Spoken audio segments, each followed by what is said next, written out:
Trasmetti in diretta. È partito.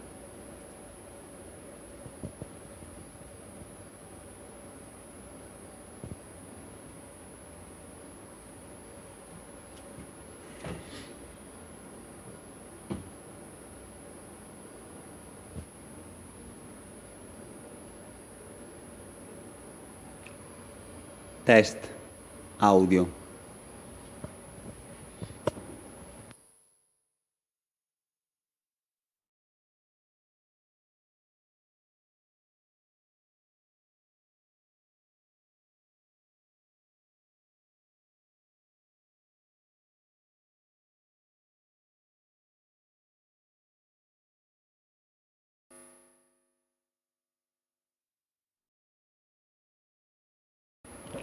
Test audio.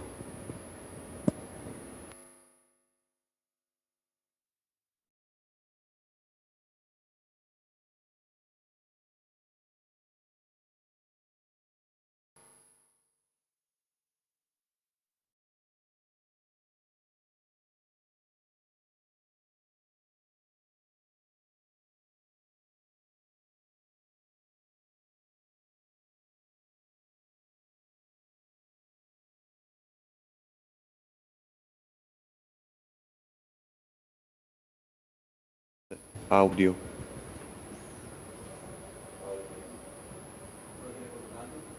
Test. Test.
C'è ancora.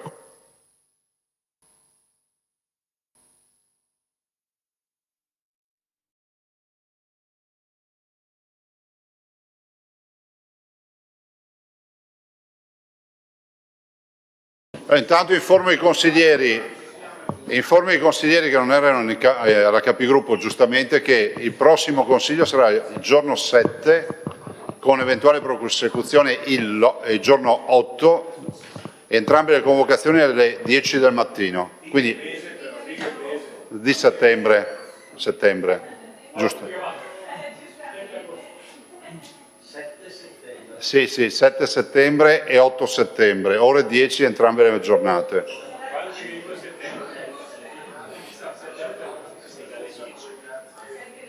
Il 7 e l'8 alle ore 10. Prego, accomodatevi.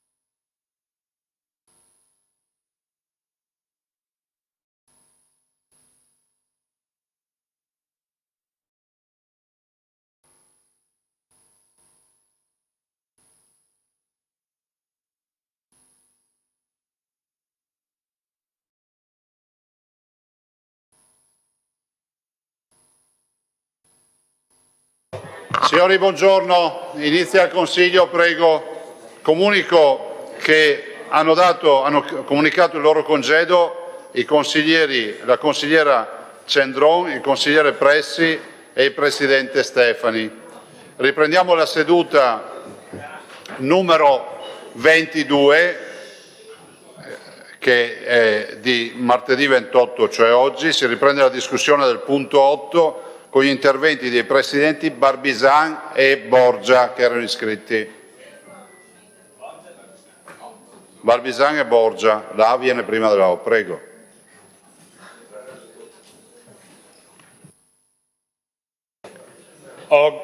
Ecco, grazie Presidente.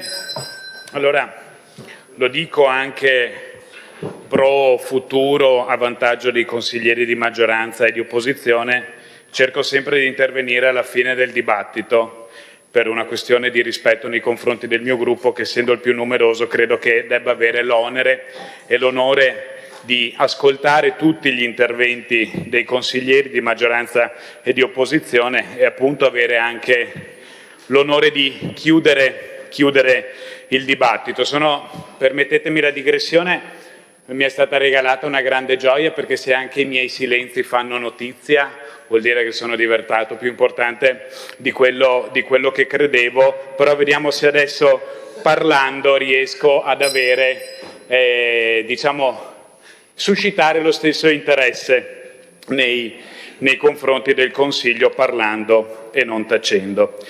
Ho ascoltato un dibattito nel quale non ho capito se ci occupiamo troppo di sociale o troppo poco. Non ho capito se siamo troppo inclini all'opposizione o troppo poco, perché ascoltando i colleghi Ostanel, colleghi Montanariello, sembra che di sociale qui non si parli mai abbastanza, che ci sia una maggioranza sorda che non ha mai inteso ascoltare le proposte dell'opposizione. Invece, vedete, siamo una maggioranza che io credo ha voluto responsabilmente aprire una fase nuova rispetto alla quale oggi io mi chiedo, alla luce del dibattito di ieri, se anche sia stato utile farlo, perché toni canzonatori nei confronti di questa maggioranza, di dileggio nei confronti del Presidente, mi fanno pensare che sia utile per il futuro riregistrare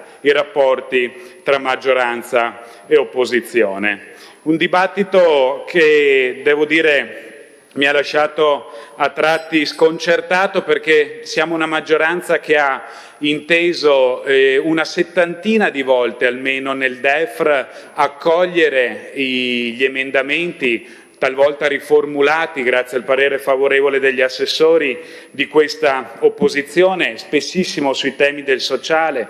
Siamo una maggioranza che ha voluto votare molti emendamenti dell'opposizione in bilancio, specie, talvolta, quasi sempre, sui temi del sociale.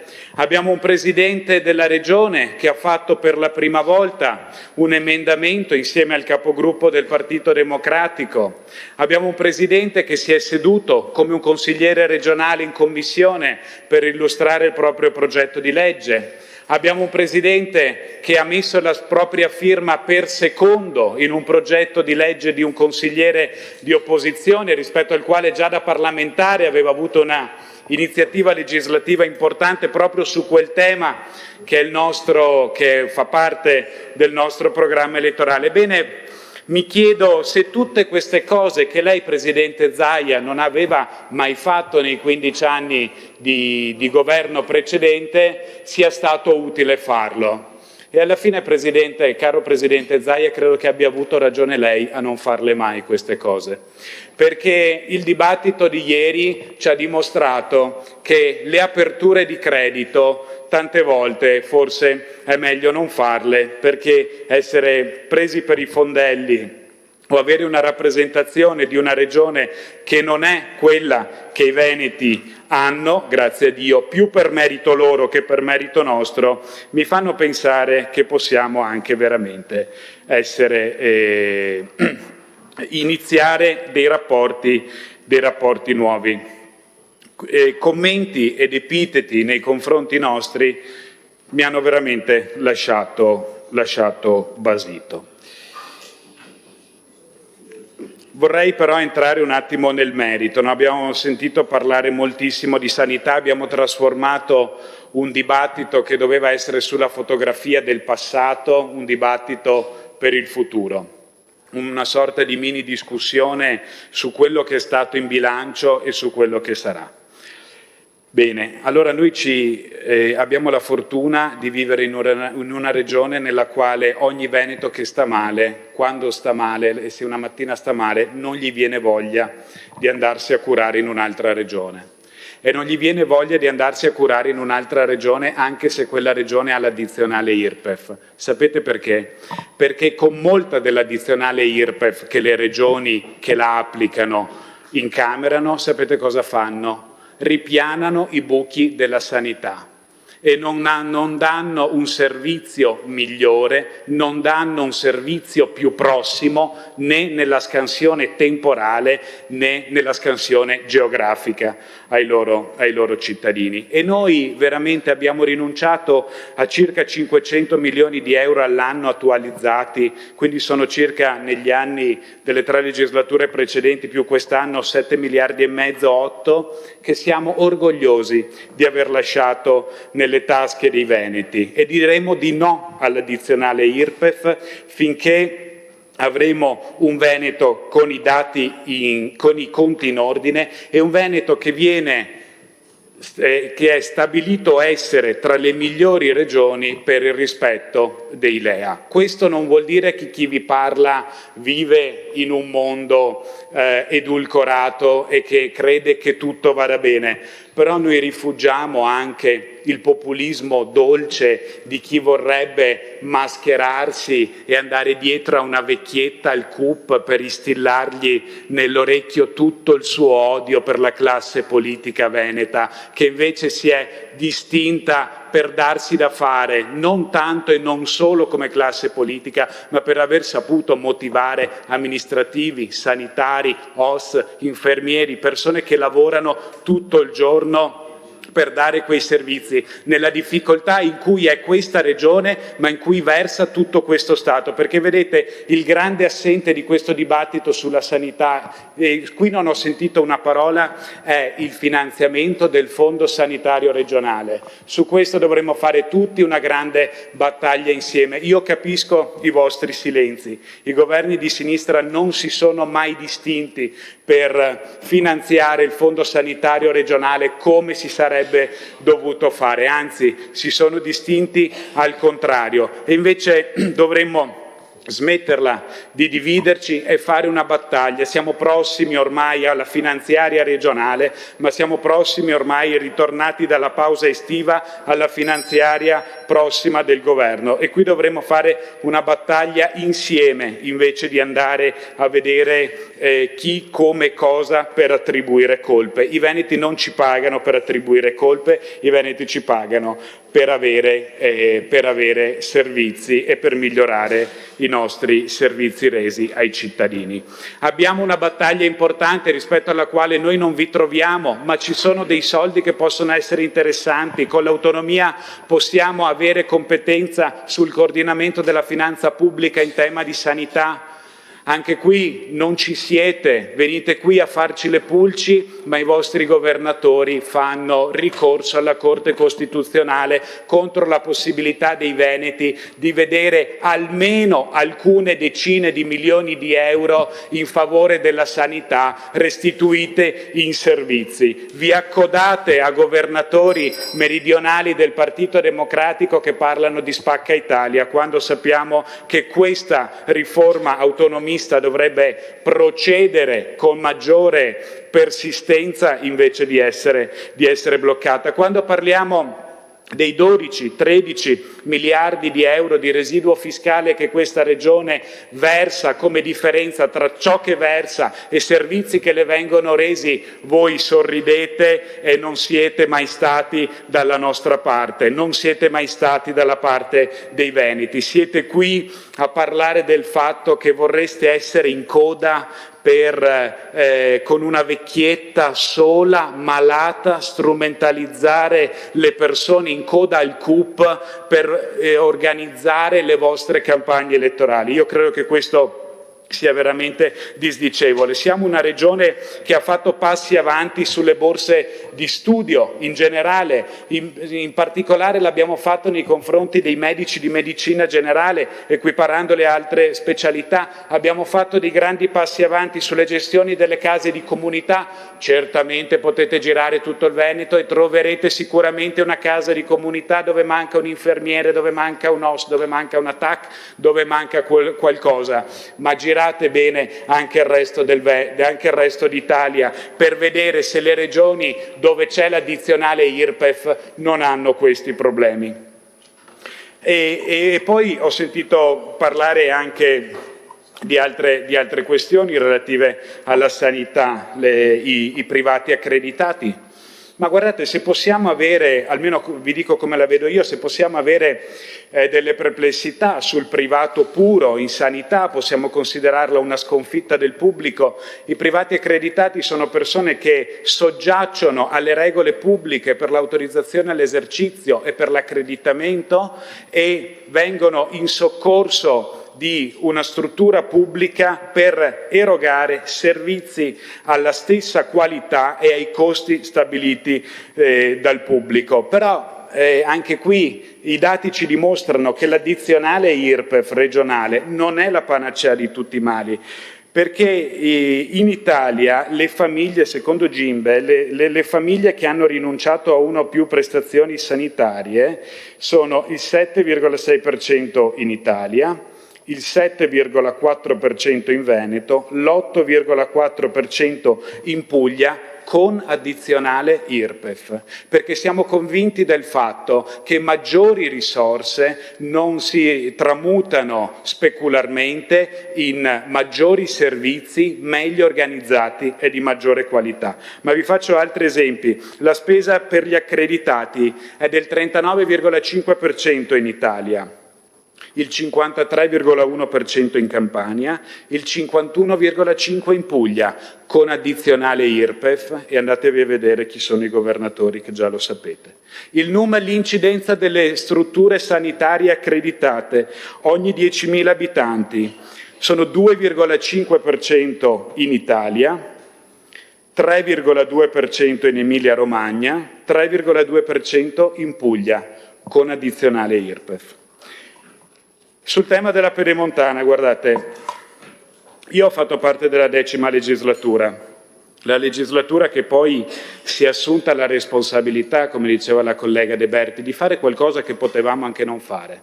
Ma io sono stato orgoglioso di aver votato gli atti che la Giunta ha inteso portare qui in Consiglio regionale per la Pedemontana, perché vivendo in provincia di Treviso sapevo che cos'era la Pedemontana. La Pedemontana era qualche tracciato in mezzo ai campi, un po' di reti rosse, un po' di rilevati stradali e una incompiuta che ci faceva vergognare agli occhi dell'Europa. Io credo che abbiamo fatto bene a fare quello che abbiamo fatto e abbiamo veramente agito da padri di famiglia. Mio padre mi diceva che non sono un problema i debiti in una famiglia, dipende per che cosa li fai.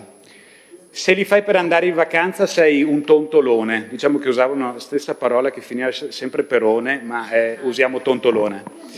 E se li fai per comprarti la casa, lo fai per investire sulla tua famiglia. Bene, noi pensiamo di aver reso un grande servizio alle generazioni future, ma soprattutto alle imprese di cui si parlava in discussione prima, perché un grande economista dell'opposizione ci spiegava che ci sono le grandi imprese che innovano, assumono, che se si chiede un mercato ne aprono 2, e poi ci sono le piccoline che soffrono. Le piccoline che soffrono sono tutte nell'asta della Pedemontana e noi abbiamo regalato a loro la possibilità di colmare quel gap logistico che li avrebbe condannati alla morte molto prima, nel recupero delle materie prime per la trasformazione e nella consegna dei loro beni e servizi nel mondo. La Pedemontana ha dato la possibilità a molti ragazzi di avere imprese che li assumono, di avere una vita in Veneto, di avere un lavoro dignitoso in Veneto. Noi di questo siamo orgogliosi e crediamo di aver fatto una grande opera sociale e le dico di più, una grande opera ambientale, perché la Castellana invasa di tir non era un gran bel vedere. Le assicuro, consigliere Montanariello, che se veniva dalle mie parti e vedeva i piccoli centri storici invasi dai camion, non sarebbe stato contento di quello che ha visto, che avrebbe visto. Oggi queste cose non si vedono più perché c'è stata questa responsabilità. E devo dire, ho sentito che non investiamo neanche nel dissesto idrogeologico. Però guardate colleghi, sarebbe troppo facile dirvi perché non abbiamo l'addizionale IRPEF, non investiamo nel dissesto idrogeologico. Sarebbe troppo facile dirvi che ci teniamo il Veneto all'asciutto senza l'addizionale IRPEF piuttosto che un'Emilia Romagna allagata con l'addizionale IRPEF. Sempre a dimostrazione del fatto che a maggiori risorse, quando si parla di pubbliche amministrazioni, non sempre queste si tramutano in migliori, maggiori servizi più economici e più efficienti. Allora abbiamo sentito parlare di grandi scenari, di grande visione, che a noi mancherebbe, no? A noi mancherebbe la grande visione, grande scenario, linee prospettiche, tutte paroline che abbiamo imparato tutti e sappiamo dire chi meglio, chi peggio, perché è 20 anni che facciamo politica. Però guardate, facciamo così, dal prossimo bilancio questa maggioranza farà gli emendamenti per implementare le leggi generali ed astratte che intercettano i beni e i bisogni dei veneti. A voi invece saranno impediti gli emendamenti al collegato, dove ci sono scritti i nomi di chi dà i soldi e i nomi dove vanno i soldi, e vi sfideremo a finanziare solo leggi che hanno una grande visione per la regione, che intercettano i beni e i bisogni non solo di alcuni vostri amici, ma di tutti i veneti. Grazie.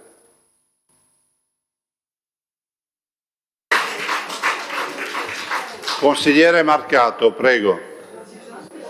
Sì, grazie Presidente, buongiorno a tutti i colleghi. Parto dalla parte positiva dell'intervento del mio capogruppo, quando dice che forse è il caso di distinguere la maggioranza dalla minoranza, e la accolgo con grande favore. Perché noi siamo stati eletti per esprimere un programma che non è evidentemente né il programma né la visione dell'opposizione. Per quanto riguarda il sociale e le battutine sul sociale, voglio chiarire una volta per tutte, nessuno sano di testa mette in dubbio che il sociale o la sanità non siano priorità per questo Consiglio e per questa Giunta. ma un altrettanto sano di testa sa che ci sono anche altri aspetti che non vanno dimenticati. E ricordo a tutti, molto modestamente, che i servizi sociali e i servizi sanitari si pagano attraverso il lavoro e l'impresa, tanto per citarne due.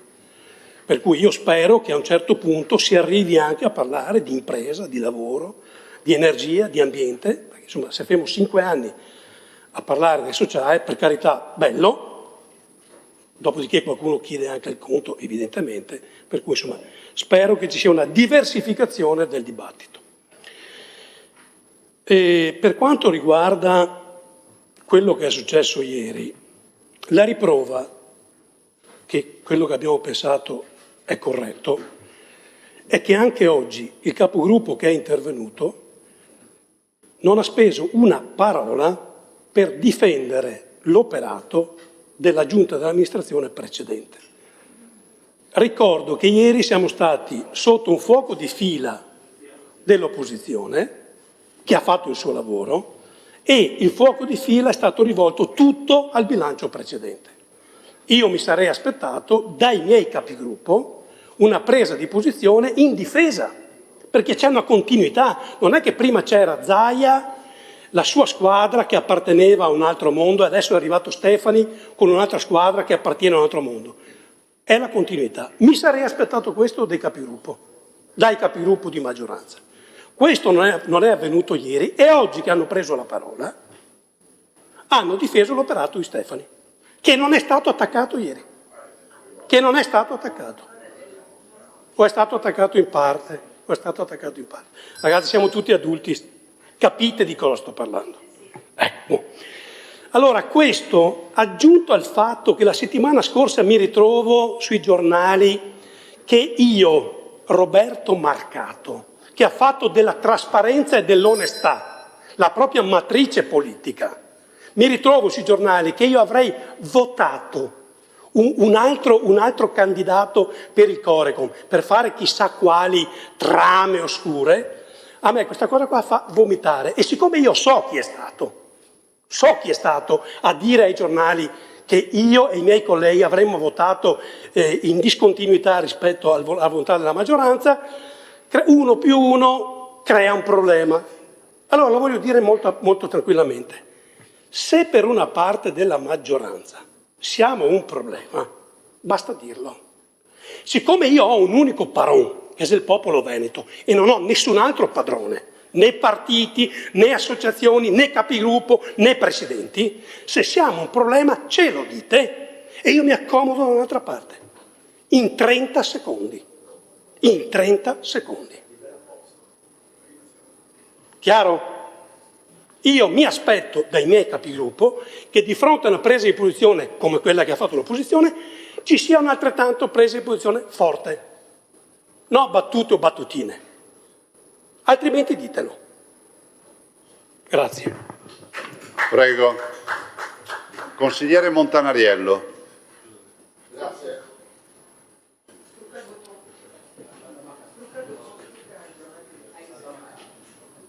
Date la parola a Montanariello, grazie. Grazie Presidente, buongiorno a tutti colleghi. Vedo un clima da confronto finalmente e devo dire che esordisco ringraziando il capogruppo Barbisan che ci ha detto che c'è un momento di ascolto.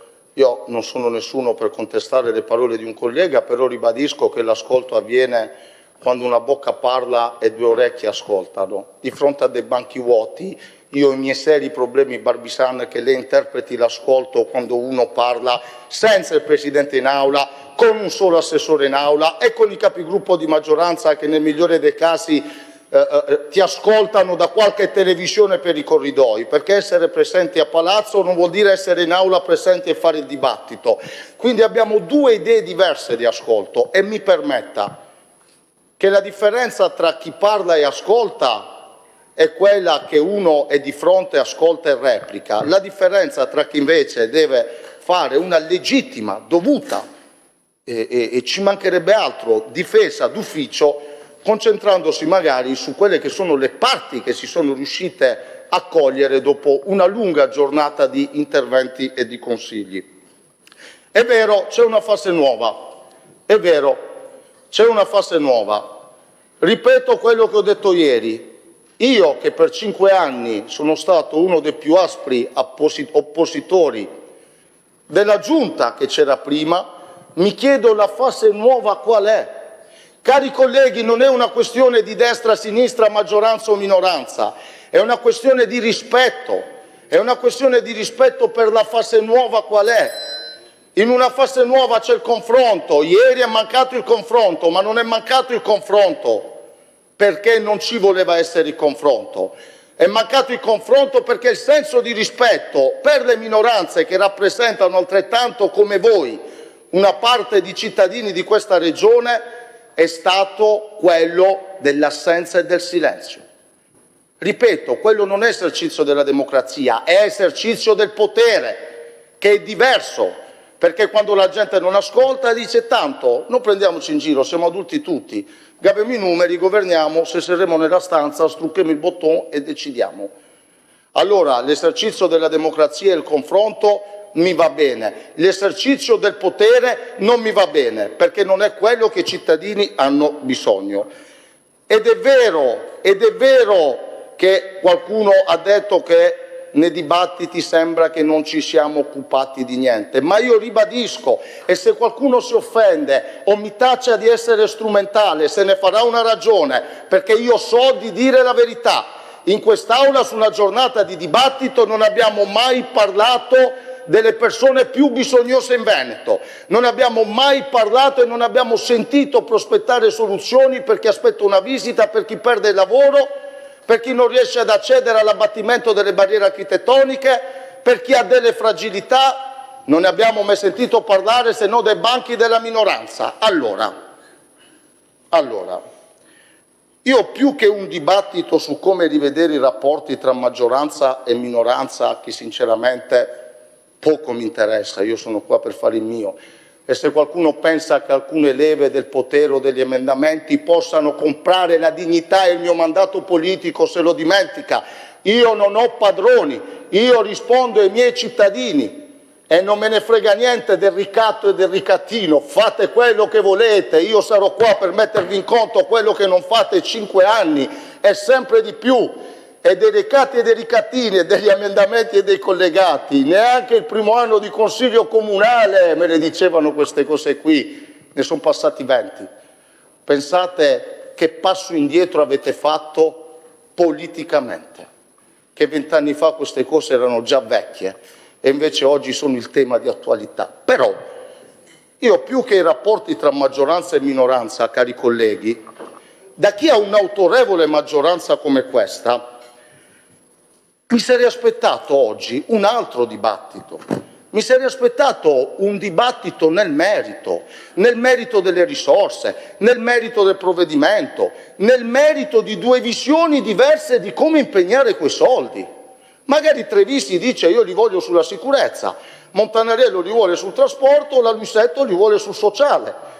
Ma vedere che la massima espressione, Presidente Zaia, di una maggioranza così qualificata nei numeri sia tentando di imbavagliare o di offendersi quando qualcuno dice le legittime cose che non vanno è davvero deludente. Se sapevo andavo al mare,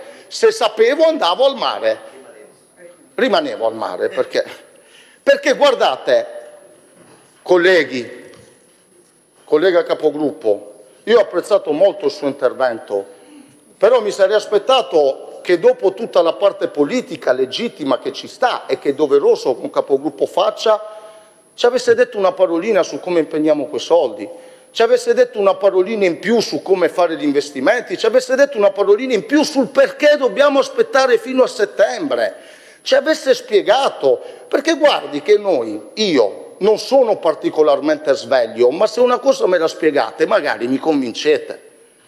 E mi sarei aspettato che qualcuno mi avesse detto come si intende intervenire sui problemi viabilistici che ci sono, come si intende fare il biglietto unico che Stefani ha promesso e che con 29 aziende di trasporto in Veneto voi non farete, è matematicamente impossibile se non essere un pastrocchio che alla fine non porterà a nulla. perché avete 29 aziende di trasporto e adesso forse fate 4 bacini da 7, ma è ancora lunga la strada. Mi sarei aspettato questo, di sentir dire 100 milioni, 10 li mettiamo sul biglietto unico, 10 li mettiamo sui giovani, 10 li mettiamo sulla pesca, e invece no. In quest'Aula si discute solo quando provi a toccare l'orgoglio politico, e come lo tocchi? Dando una versione di una regione che è quella che a qualcuno magari può non piacere. Guardate, voi dite che noi rappresentiamo una regione che non esiste nei dibattiti. Io continuo a ribadire che probabilmente viviamo su 2 regioni diverse, perché è vero che c'è la parte eccellente del Veneto, però scusate, volete dirmi che nel Veneto non ci sono le Caritas con le persone che hanno bisogno e vanno a mangiare? Volete dirmi che in Veneto scopriamo oggi che tutti hanno la visita medica, nessuno in coda? Anzi, la migliore risposta che abbiamo nel massimo dell'espressione della retromarcia politica è: guarda dove governi tu, che anche lì c'è la lista d'attesa, anche se c'è l'IRPEF. A me delle altre regioni non me ne frega niente, a me mi hanno eletto e mi pagano i veneti, noi dobbiamo pensare ai veneti, non a fare il termine di paragone con gli altri o nel migliore dei casi venirci a dire. Tra l'altro, quando è stato detto il grande assente sulla sanità pensavo si riferisse a Gerosa, e invece scopro che il Fondo Nazionale da rivedere. Siete al governo da 4 anni, rivedetelo, siete al governo da 4 anni, ma dobbiamo rivederlo noi il Fondo Nazionale? Ragazzi, ma state facendo il gioco delle 3 carte, sappiate che lo riuscivate a fare al primo anno di governo nazionale. Siete al 4° anno e mezzo di governo nazionale, il capogruppo di una regione guidata da un ex parlamentare, presidente della regione, di un partito di governo, anziché dire che il grande assente è l'assessore alla sanità, ci dice che il grande assente è il Fondo Nazionale. Aumentatelo. Tra l'altro vorrei ricordare che sono stati fatti, visto che parliamo di problemi nazionali, per non parlare dei problemi regionali, emendamenti importanti per aumentare il Fondo Nazionale dal centro-sinistra, visto che non copriva neanche l'inflazione l'aumento che avete dato, e li avete bocciati. E quindi cosa ci venite a dire? Ma cosa ci venite a raccontare? Ma pensate di metterci 2 fette di limoni sugli occhi e buttare la palla a Roma e dire che il problema... Vabbè, se il problema è tutto a Roma... Colleghi di Fratelli d'Italia, avete capito? Il problema è a Roma. Chiamate la Meloni, dite che parli con Salvini. Mettetevi d'accordo tra voi, che forse è più facile farlo. E quando si citano i presidenti delle altre regioni, tra l'altro, ripeto, io credo si debba fare in modo propositivo, non per giustificare le proprie defiance. Mi sarei aspettato un esempio. L'altro giorno... Tanto per capire la differenza di numeri della qualità della vita delle regioni. Il presidente De Caro fa un video, potete vederlo sulla sua pagina, dove dice: Presidente, è assolutamente vergognoso, in Puglia abbiamo 1490 case vuote degli ATER, collega Barbisana ha dato il numero preciso, e ha detto stanzieremo subito 49 milioni. Io gli ho mandato un messaggio a De Caro, ho detto: beato te che ne hai 1490, noi ne abbiamo 3000 solo a Venezia e mettiamo 49 milioni tolti dagli enti pubblici di fondi che non sono neanche i nostri per fare in Veneto non si sa neanche quante case, visto che 3000 sono solo a Venezia. Allora ha capito dove bisogna prendere esempio dagli altri, non dove le cose non funzionano, Chiudo con un ultimo appunto, Presidente. Per favore, chiuda. Presidente Zaia, che mi ero preso. Ma guardate, io continuo a ribadire, seppur qualcheduno si offende, ma evidentemente ho toccato nel merito, che intanto noi non strumentalizziamo nessuno, diciamo le cose come stanno. E se qualcuno dice che si strumentalizzano, probabilmente dovrà fare un esercizio mentale di capire che al mondo, grazie a Dio, grazie a chi ha combattuto quasi un secolo fa, c'è la possibilità di vederla e pensarla diversamente. E quindi deve fare un grande esercizio mentale pensando che l'idea altrui non è strumentalizzazione. Però guardi, collega Barbisan, io rifaccio la proposta per i colleghi che ieri non c'erano e non hanno sentito. Per favore, segretario. Visto che ci venite a dire Sta parlando con che Barbisani. funziona tutto bene, ripeto la mia proposta. Se ogni volta che le mie colleghe Luisetto, Sambo, Bigon parlano di sanità e citiamo il tema delle liste d'attesa, voi ci dite che viviamo sulla Luna, ripeto la mia proposta, andiamo su un CUP, mettiamoci lì, intervistiamo la gente e gli diciamo: mi scusi signora, cosa le ha risposto il CUP?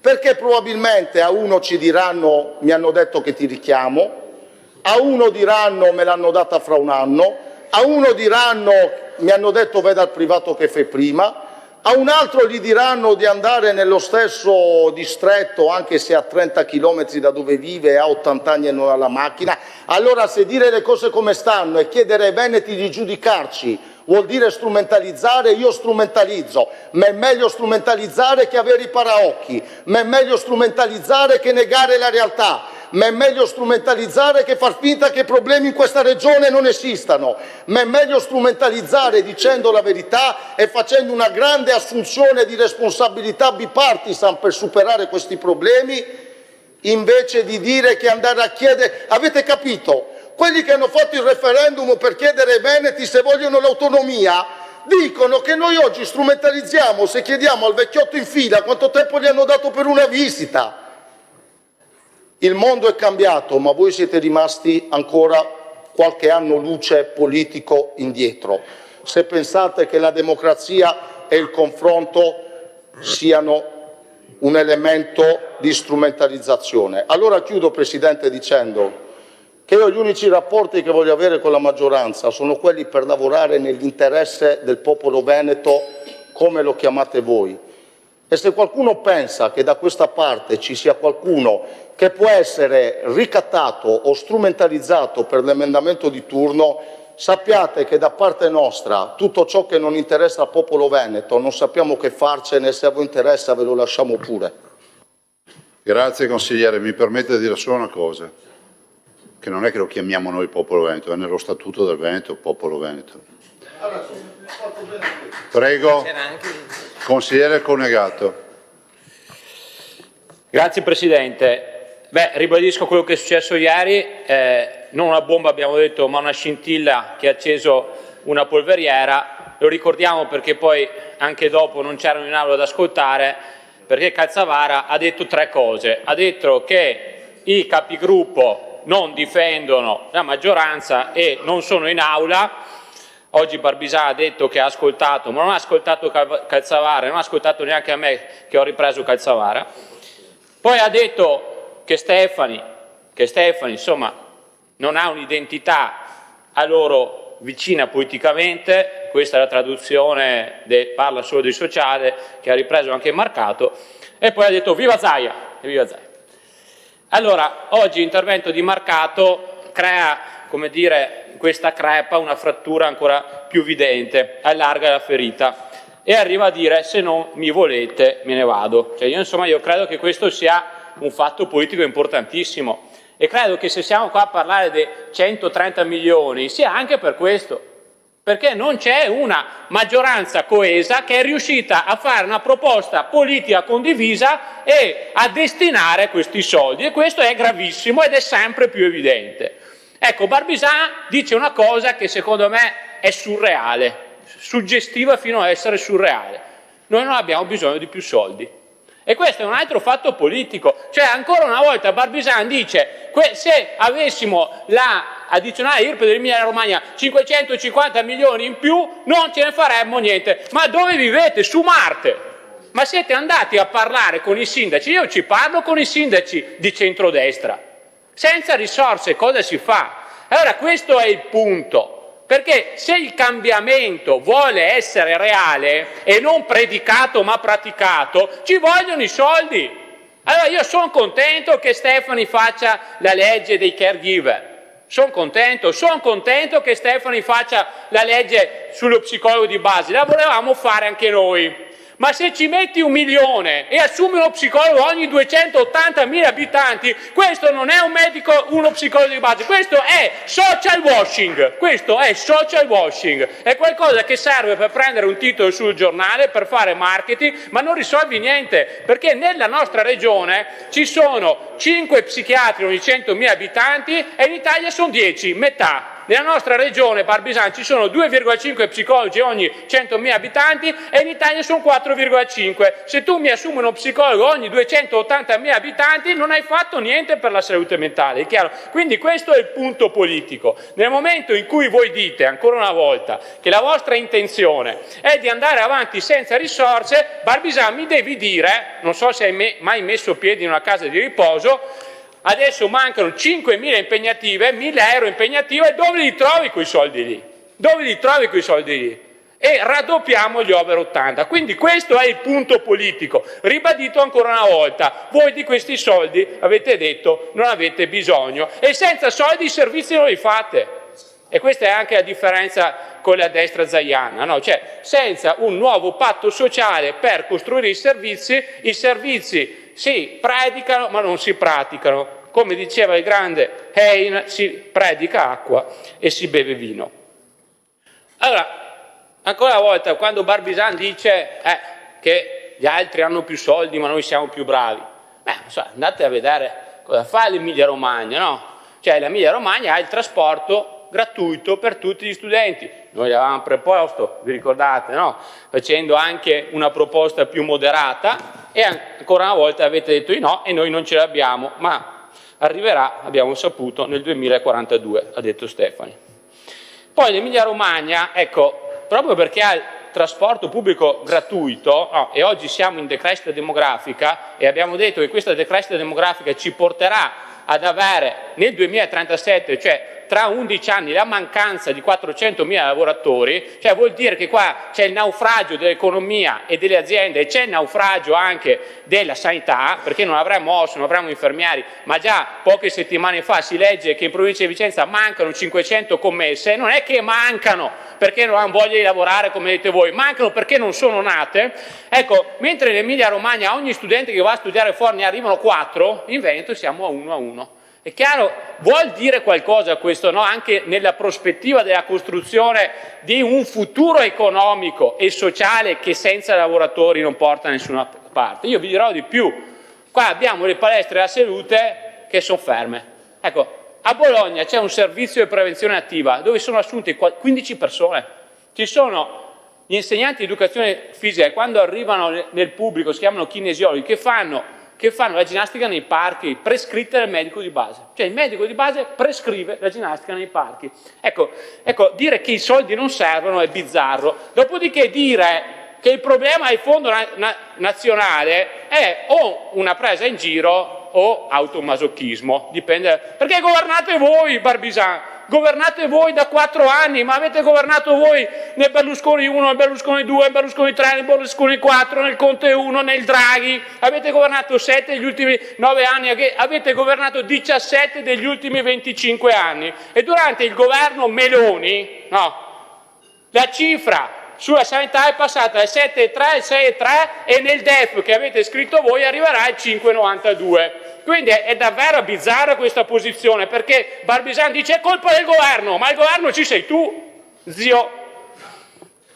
Bene, quindi, dopodiché, quando si dice che stiamo strumentalizzando una vecchietta, ma allora io vi suggerisco di fare un'operazione, Barbisano. Andate, ci sono ormai 18 sportelli del Coveso, sono decine sportelli del Covesa. Questi sportelli fatti di volontari che cosa fanno? Accolgono le persone e fanno i ricorsi per tutte quelle persone che sono in lista d'attesa. Andate a vedere, sono venuti anche qua, li ha invitati la consigliera Bigon, hanno una raccolta dei dati, ci sono centinaia, migliaia di persone che aspettano anche 600-700 giorni.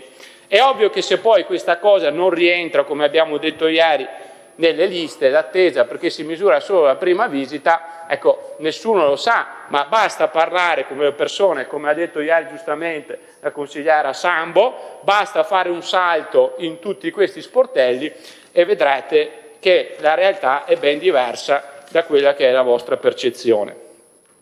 Poi non si può dire, consigliere Barbisan, che ci sono più persone che non si curano in Puglia nonostante l'addizionale IRPEF. Questo è un discorso disonesto, permettetemi, perché è evidente che il numero di persone che si curano dipende evidentemente dalla sanità pubblica, ma dipende anche dal reddito disponibile, no? È ovvio che se c'è un reddito pro capite doppio in Veneto rispetto a Puglia, ci sarà la gente che nonostante il servizio sanitario pubblico potrà andare al privato. Quindi è ovvio che la percentuale di persone che non si curano dipende dalla qualità del sistema sanitario pubblico, ma anche dal reddito pro capite, perché laddove ci sono più poveri ci sono anche meno persone che possono curarsi. E vi assicuro che invece un dato è chiaro, no? Se è vero che le liste d'attesa generano la privatizzazione, ecco, in 10 anni gli ambulatori privati non sono neanche raddoppiati in Italia e sono quadruplicati in Veneto. Quindi, come dire, negare il fatto che ci sia un problema delle liste d'attesa, che ci sia un problema, ecco, concludo dicendo che ci sia un problema tout court vuol dire non riconoscere la realtà, no? Seconda peggior regione per numero di pazienti per medico di base, seconda peggiore regione, e ho detto prima i dati, per salute mentale, la gravità della situazione delle case di riposo. Ecco, concludo dicendo una cosa: al di là delle posizioni politiche è chiaro che senza scelte politiche coraggiose, lo abbiamo detto ieri, senza la volontà sia a livello nazionale, e Barbisan ti invito ad andare a firmare la proposta di legge della CGIL, visto che sei a favore di un fondo nazionale più elevato, la CGIL dice che ci vuole almeno il 7,5%, che è la quota media in Europa, cioè non è quello che spende la Germania o la Francia, no, il 7,5%. I fondi si possono trovare, vi dico solo una cosa, che queste sono scelte politiche. L'anno scorso il governo Meloni ha aumentato di 13 miliardi il fondo in armi e difesa, l'anno prossimo di 6, quello dopo arriveranno quasi in parte corrente a 30 miliardi in più nella difesa, e questa è una scelta politica. E però bisognerà fare questo, e quando vinceremo l'anno prossimo le politiche lo faremo, ma bisognerà anche, come dire, avere il coraggio di fare un nuovo patto. E qua concludo davvero, Barbisan, perché siamo solo all'inizio, una bomba sociale ci sta esplodendo in mano. Andate a parlare con le case di riposo, andate a parlare con le persone, perché è molto semplice. Se tu raddoppi gli over 80, quindi raddoppi i bisogni sanitari e i malati cronici, e contemporaneamente diminuisci il fondo sanitario, ecco, la situazione sarà socialmente esplosiva. Senza scelte politiche in discontinuità, però, saranno solo propaganda e non ci sarà la capacità di dare una risposta ai veneti. Grazie consigliere. Consigliere Baldan Matteo, prego. Grazie Presidente. Innanzitutto io parto dalla fine del discorso del collega Cunegato, dove dice che noi faremo scoppiare la bomba sociale. La bomba sociale non siamo noi a farla scoppiare, ma siete voi che la fate scoppiare sistematicamente ogni settimana nelle piazze italiane. Quindi molta attenzione a quello che si vuole attribuire agli altri quando si parla di bomba sociale. Bene. Ricordando anche che c'è stata molta difficoltà da parte vostra anche a firmare quella mozione qualche settimana fa per la solidarietà alle forze dell'ordine, ma questo è un altro discorso. Allora, io ho ascoltato con attenzione gli interventi della minoranza ieri, ho ascoltato con attenzione tutti gli interventi, innanzitutto non per difesa di qualcuno, ma per onor di cronaca, per fare un po' di chiarezza. Quando, soprattutto dalla minoranza, si usa la frase i capigruppo, qui ci sono dei capigruppo di maggioranza, ma i capigruppo fanno riferimento ai loro partiti. Quindi non c'è il capigruppo Barbisan, Borgia, Bozza o quant'altro che devono difendere la maggioranza, ma ogni consigliere appartiene a un gruppo politico e ha i propri capigruppo. Oltretutto discussione era ancora aperta, era appena iniziata di fatto, quindi voglio dire la stiamo finendo ora, mi pare che il tempo per far intervenire i capigruppo ci sarebbe in ogni caso stato. Al di là, e ripeto, ancora senza volontà di difendere nessuno, ma volontà di difendere il modo in cui vedo la politica, di difendere il modo in cui vedo il Veneto, di difendere il modo in cui vediamo il Veneto, mi sento di fare alcune precisazioni rispetto ai vari interventi che ho sentito ieri. Parto da una data. A molti di voi questa data qua non ricorderà probabilmente niente, ma ve la ricordo io, e poi arriveremo al dunque. 31 luglio 1998. Sapete cosa è successo il 31 luglio 1998? È successo che Romano Prodi firma la candidatura di Torino 2006 ad ospitare le Olimpiadi invernali. Viene costruita la pista di bob di Cesana, quindi su una candidatura voluta da un governo di centrosinistra allora, perché la firma era quella del Presidente del Consiglio Romano Prodi, viene fatta la pista di bob di Cesana e sappiamo molto bene oggi la pista di bob di Cesana in che condizioni versa, e sappiamo tutti i soldi che è costata e sappiamo tutti i soldi che costeranno adesso per smantellarla. Questo per dire che la pista di bob di Cortina, che qualche mese addietro, qualche anno indietro, qualcuno gridava qui dentro ma voi non lo farete, ma voi non sarete in grado, è stata fatta anche in anticipo rispetto ai tempi che erano previsti per il completamento dell'opera. E questo voi non farete è una cosa che usate spesso qui in Veneto quando c'è un governo di centrodestra che sta facendo qualcosa. L'avete fatto con il Mose, quando voi non farete, voi non riuscirete. L'avete fatto oggi in aula quando voi parlate di biglietto unico, che è una proposta che è partita appena qualche mese fa, e voi avete già deciso, voi non farete. Voi avete necessità della presenza di una maggioranza in quest'aula, perché altrimenti non sapreste cosa dire, perché io ho ascoltato molto attentamente molti dei vostri interventi, a parte qualche proposta che qui e lì è spuntata, mi pare di capire che la cosa che avete fatto meglio e che vi riesce anche discretamente, devo dire, che è quella di far paura ai veneti che vivono lì fuori dal palazzo, è quella di criticare tutto ma di non proporre nulla. Questo è il vostro problema, criticare ma non proporre, criticare ma non proporre, criticare ma non proporre. Ho sentito dire addirittura, ho sentito anche qualche allusione rispetto poi nello specifico al ruolo di Simico, qualcuno l'ha chiamato un ente, un braccio armato, se non erro, bene, quindi se per voi questa è una parola accettabile per una sede di consiglio regionali, ditemelo, cioè io di bracci armati ne conosco altri, bracci armati che hanno fatto morti, bracci armati terroristici, quelli sono bracci armati, non un ente, una società che si è occupata a portare avanti le opere previste all'interno di tutte le opere delle Olimpiadi.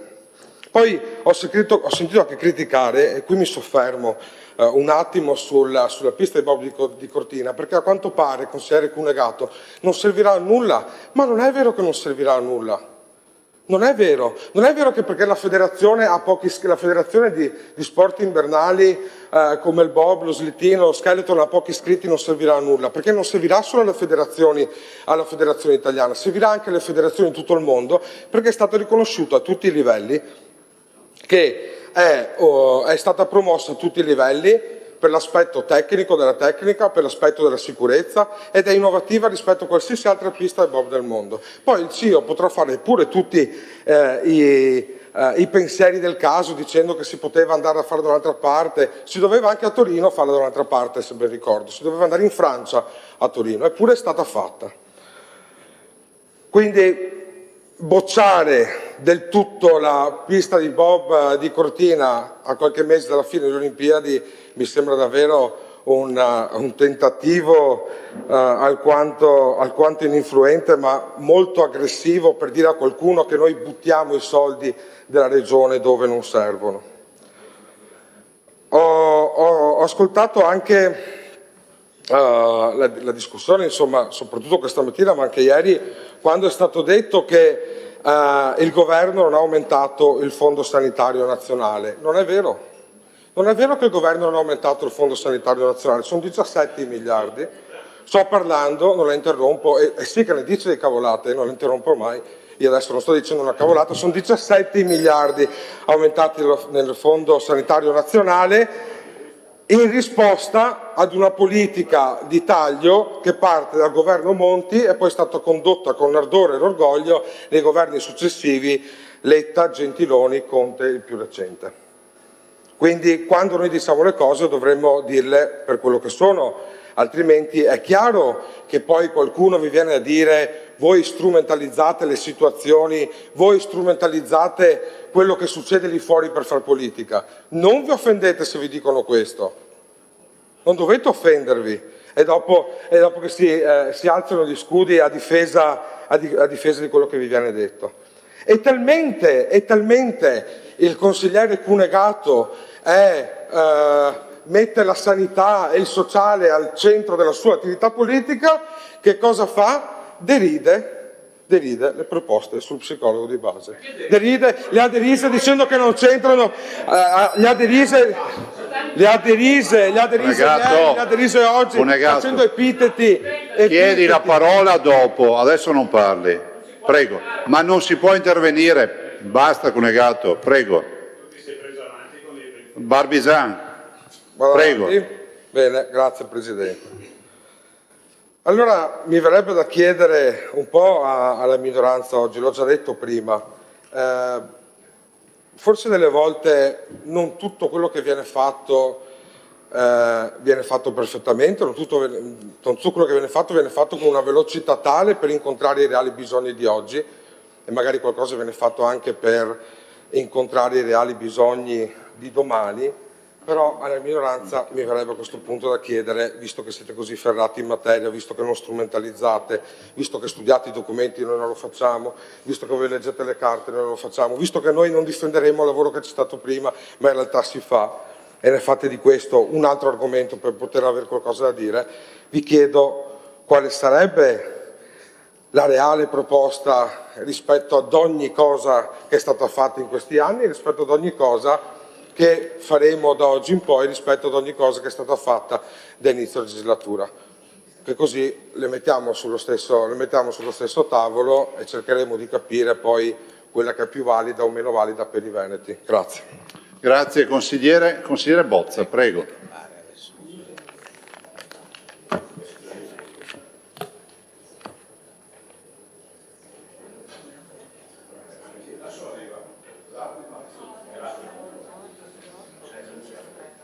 Per favore, se date la parola al consigliere Bozza.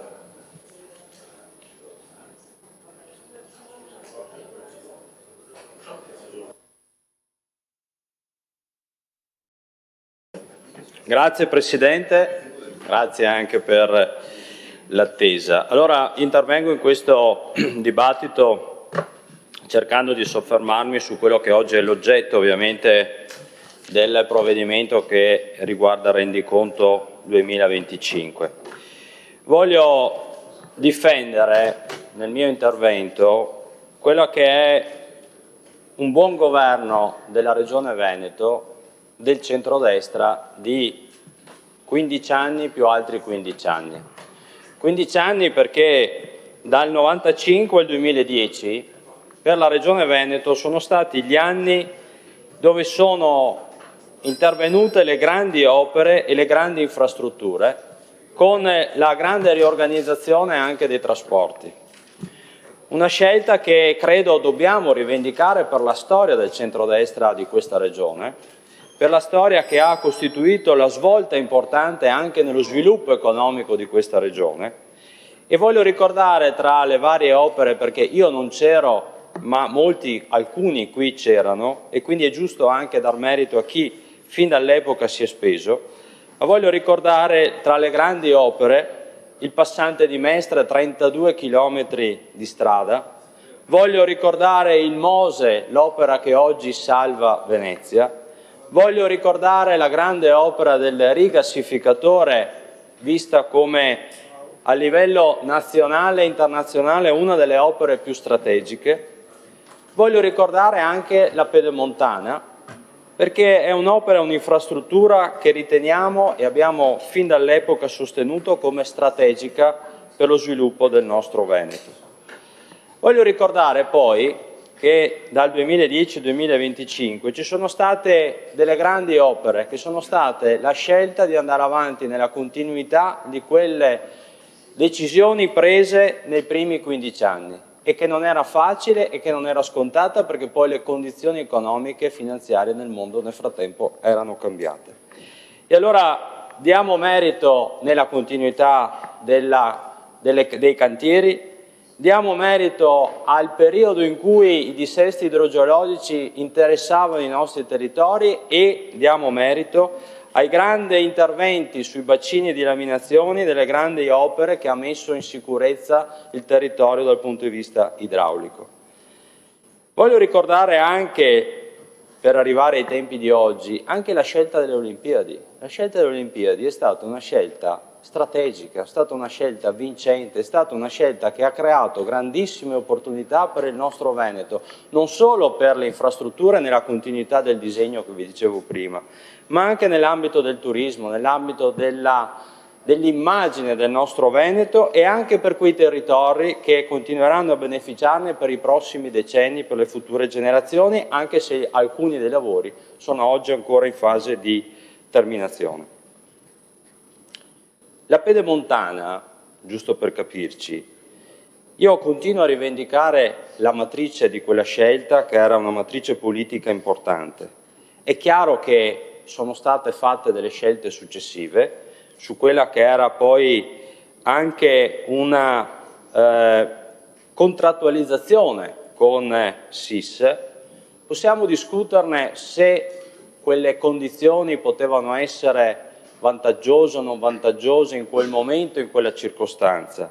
Ma io dico una cosa, i conti si fanno alla fine e noi dovremmo vedere alla fine se quel sacrificio, se quella scelta, se quelle condizioni che oggi probabilmente paghiamo di più di quello che dovevamo pagare, però ci daranno ragione ora della fine. Io credo che questo sia l'approccio sulla quale dobbiamo continuare a ragionare, perché altrimenti quell'esercizio che ho cercato di fare partendo dal 1995 non darebbe merito allo sviluppo ma soprattutto alla visione che dobbiamo avere per i veneti per i prossimi 20 anni. E allora dico che vedremo alla fine, come vedremo alla fine anche i conti sulle Olimpiadi, vedremo davvero se saranno state, come riteniamo, una grande opportunità. È chiaro che vedremo anche quelli che saranno gli aspetti economici e finanziari, ma sono convinto che i conti li dobbiamo fare davvero alla fine. Oggi è inutile fare questo esercizio che fanno le opposizioni di critica preventiva, perché se questo esercizio fosse stato fatto a partire dal 1995, oggi non saremmo qui a raccontare la storia di questo Veneto di cui noi di Forza Italia siamo fortemente orgogliosi. Sono rimaste sul tappeto delle sfide chiaramente importanti. Noi nella scorsa legislatura, lo dico senza timore di alcunché, abbiamo sempre votato i provvedimenti di bilancio in maniera coerente e abbiamo sempre votato a favore, tranne una scelta che abbiamo fatto nell'ultimo esercizio dell'ultima legislatura, la 11ª, ma l'abbiamo fatto con coerenza. L'abbiamo fatto perché non abbiamo ritenuto che in quel momento la leva sull'IRAP alle imprese fosse la scelta giusta. L'assessore Calzavara dell'epoca, oggi consigliere, lo sa, ma l'abbiamo fatto con cognizione di causa e oggi sosteniamo che quella scelta forse poteva essere evitata, non era sicuramente una scelta sbagliata, era una scelta legittima che andava fatta perché come si fa in politica, a un certo punto le scelte devono essere fatte. Come noi diciamo oggi che non siamo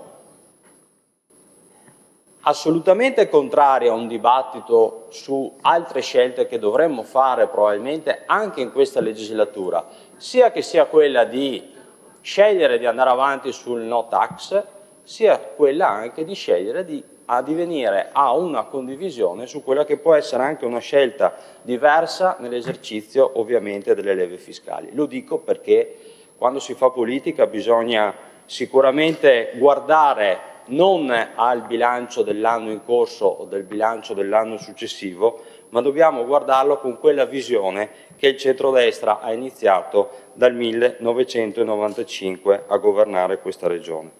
E allora, se sono rimaste sul tavolo alcune sfide che dobbiamo portare avanti in questa legislatura, quale la riforma dell'IPAB, quale alcune azioni anche di scelte coraggiose all'interno del nostro sistema sanitario e aggiungo sociosanitario, quali alcune scelte che dobbiamo fare all'interno anche del piano strategico delle infrastrutture, magari pensando di dare uno sguardo un po' più attento al Veneto occidentale, magari anche pensando che sul dibattito delle concessioni autostradali e della CAV dovremo ragionare insieme, perché può essere una scelta che inciderà sullo sviluppo del nostro Veneto per i prossimi decenni e non solo per i prossimi anni. E questo lo dico anche perché quando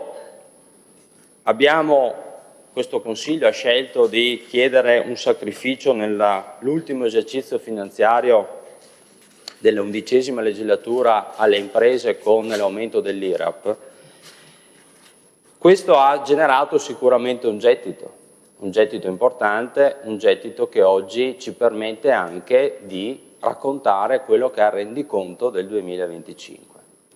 Allora, i soldi che sono eventualmente anche avanzati, rimasti, anche scelte, frutto diciamo di quella scelta, noi siamo disponibili a ragionare e per noi non vale l'esercizio scegliamo di investirli nel sociale e invece scegliamo di non investirli nelle imprese. Per noi l'esercizio è duplice, dobbiamo sia scegliere di investirli nel sociale e su questo noi ci saremo sempre sulla partita che riguarda ad esempio la riforma della quella che noi definiamo la famiglia nelle scelte prioritarie di questa regione, ma sia lo faremo a fianco delle imprese perché siamo fortemente convinti che oggi, anche nell'ambito non solo del bilancio, ma anche delle scelte politiche che faremo in questo Consiglio, le piccole e medie imprese rimangono sempre l'ossatura economica vitale di questa regione e quindi continuo a sostenere che se per anni abbiamo fatto sì che questa fosse anche l'orgoglio dell'economia del nostro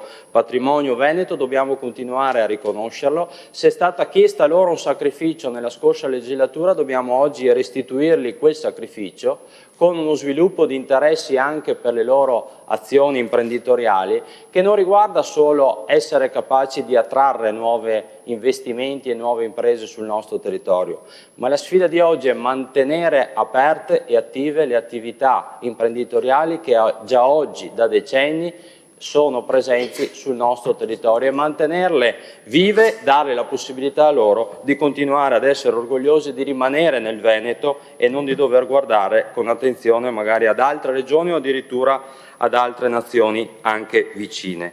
E allora noi in questo esercizio di orgoglio, con tutte le difficoltà che possono esserci state nella scorsa legislatura e che sicuramente ci saranno anche in questa legislatura, vogliamo farle mantenendo ferma la linea della strategia ma soprattutto dell'ampia visione e lo facciamo e lo faremo come gruppo non solo come esercizio all'interno della maggioranza che in questa legislatura di confronto c'è e ne sono felice con tutte le diversità, con tutte le sfumature, con tutte anche le visioni diverse, ma continueremo a farlo anche con il confronto con le opposizioni, perché sono convinto che anche nell'esercizio di maggioranza e minoranza il confronto sia produttivo comunque di scelte migliorative e scelte anche di condivisione nell'interesse dei nostri veneti. Certo, abbiamo la responsabilità di governare, abbiamo una responsabilità di maggioranza e quindi starà a noi poi fare le scelte nel momento in cui saremo chiamati a decidere, perché noi dobbiamo decidere e se questo ci consentirà di farlo insieme all'opposizione tanto meglio. Se invece dovremo essere costretti a fare delle scelte per come i veneti hanno scelto 6 mesi fa alle urne, lo faremo con l'orgoglio, ma sempre con quella determinazione che ha visto dal 1995 ad oggi governare questa regione con grande orgoglio. Grazie Presidente. Grazie consigliere. Consigliere Borgia, prego.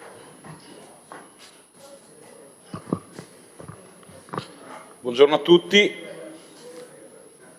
Mai avrei pensato di fare un intervento da pompiere, nel senso che diciamo che nella mia storia politica sono sempre stato uno da prima linea, però visti anche gli interventi che sono stati fatti in questi 2 giorni anche dai colleghi della maggioranza, devo soprattutto per spirito di coalizione, ma di questo parleremo, intervenire a essere molto chiaro una volta per tutte, così siamo anche rispetto alla minoranza uniti e chiari. L'amministrazione Stefani è in continuità con l'amministrazione Zaia.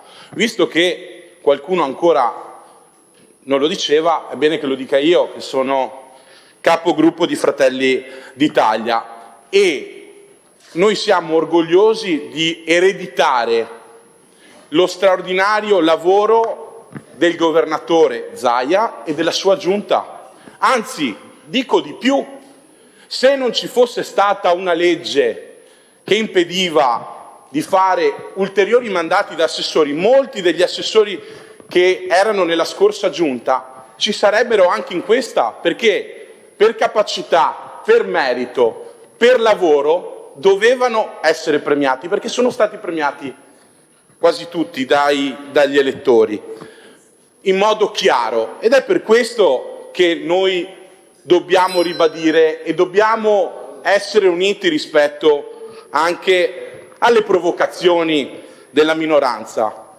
Collega Montanariello, io sono stato in silenzio quando lei è intervenuto, però rispetto alle lune di miele che qualcuno ha evocato, gli inciuci, non potete dirlo a noi di Fratelli d'Italia, perché noi di Fratelli d'Italia mai abbiamo governato col centrosinistra e mai governeremo col centrosinistra. E questo deve essere chiaro a tutti.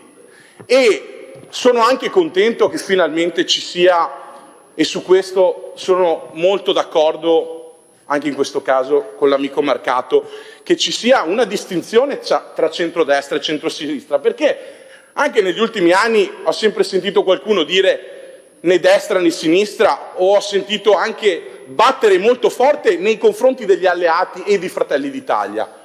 E quindi vedere finalmente uno schieramento compatto su idee, valori e anche visione e proposte è qualcosa che, devo dire, mi fa molto piacere.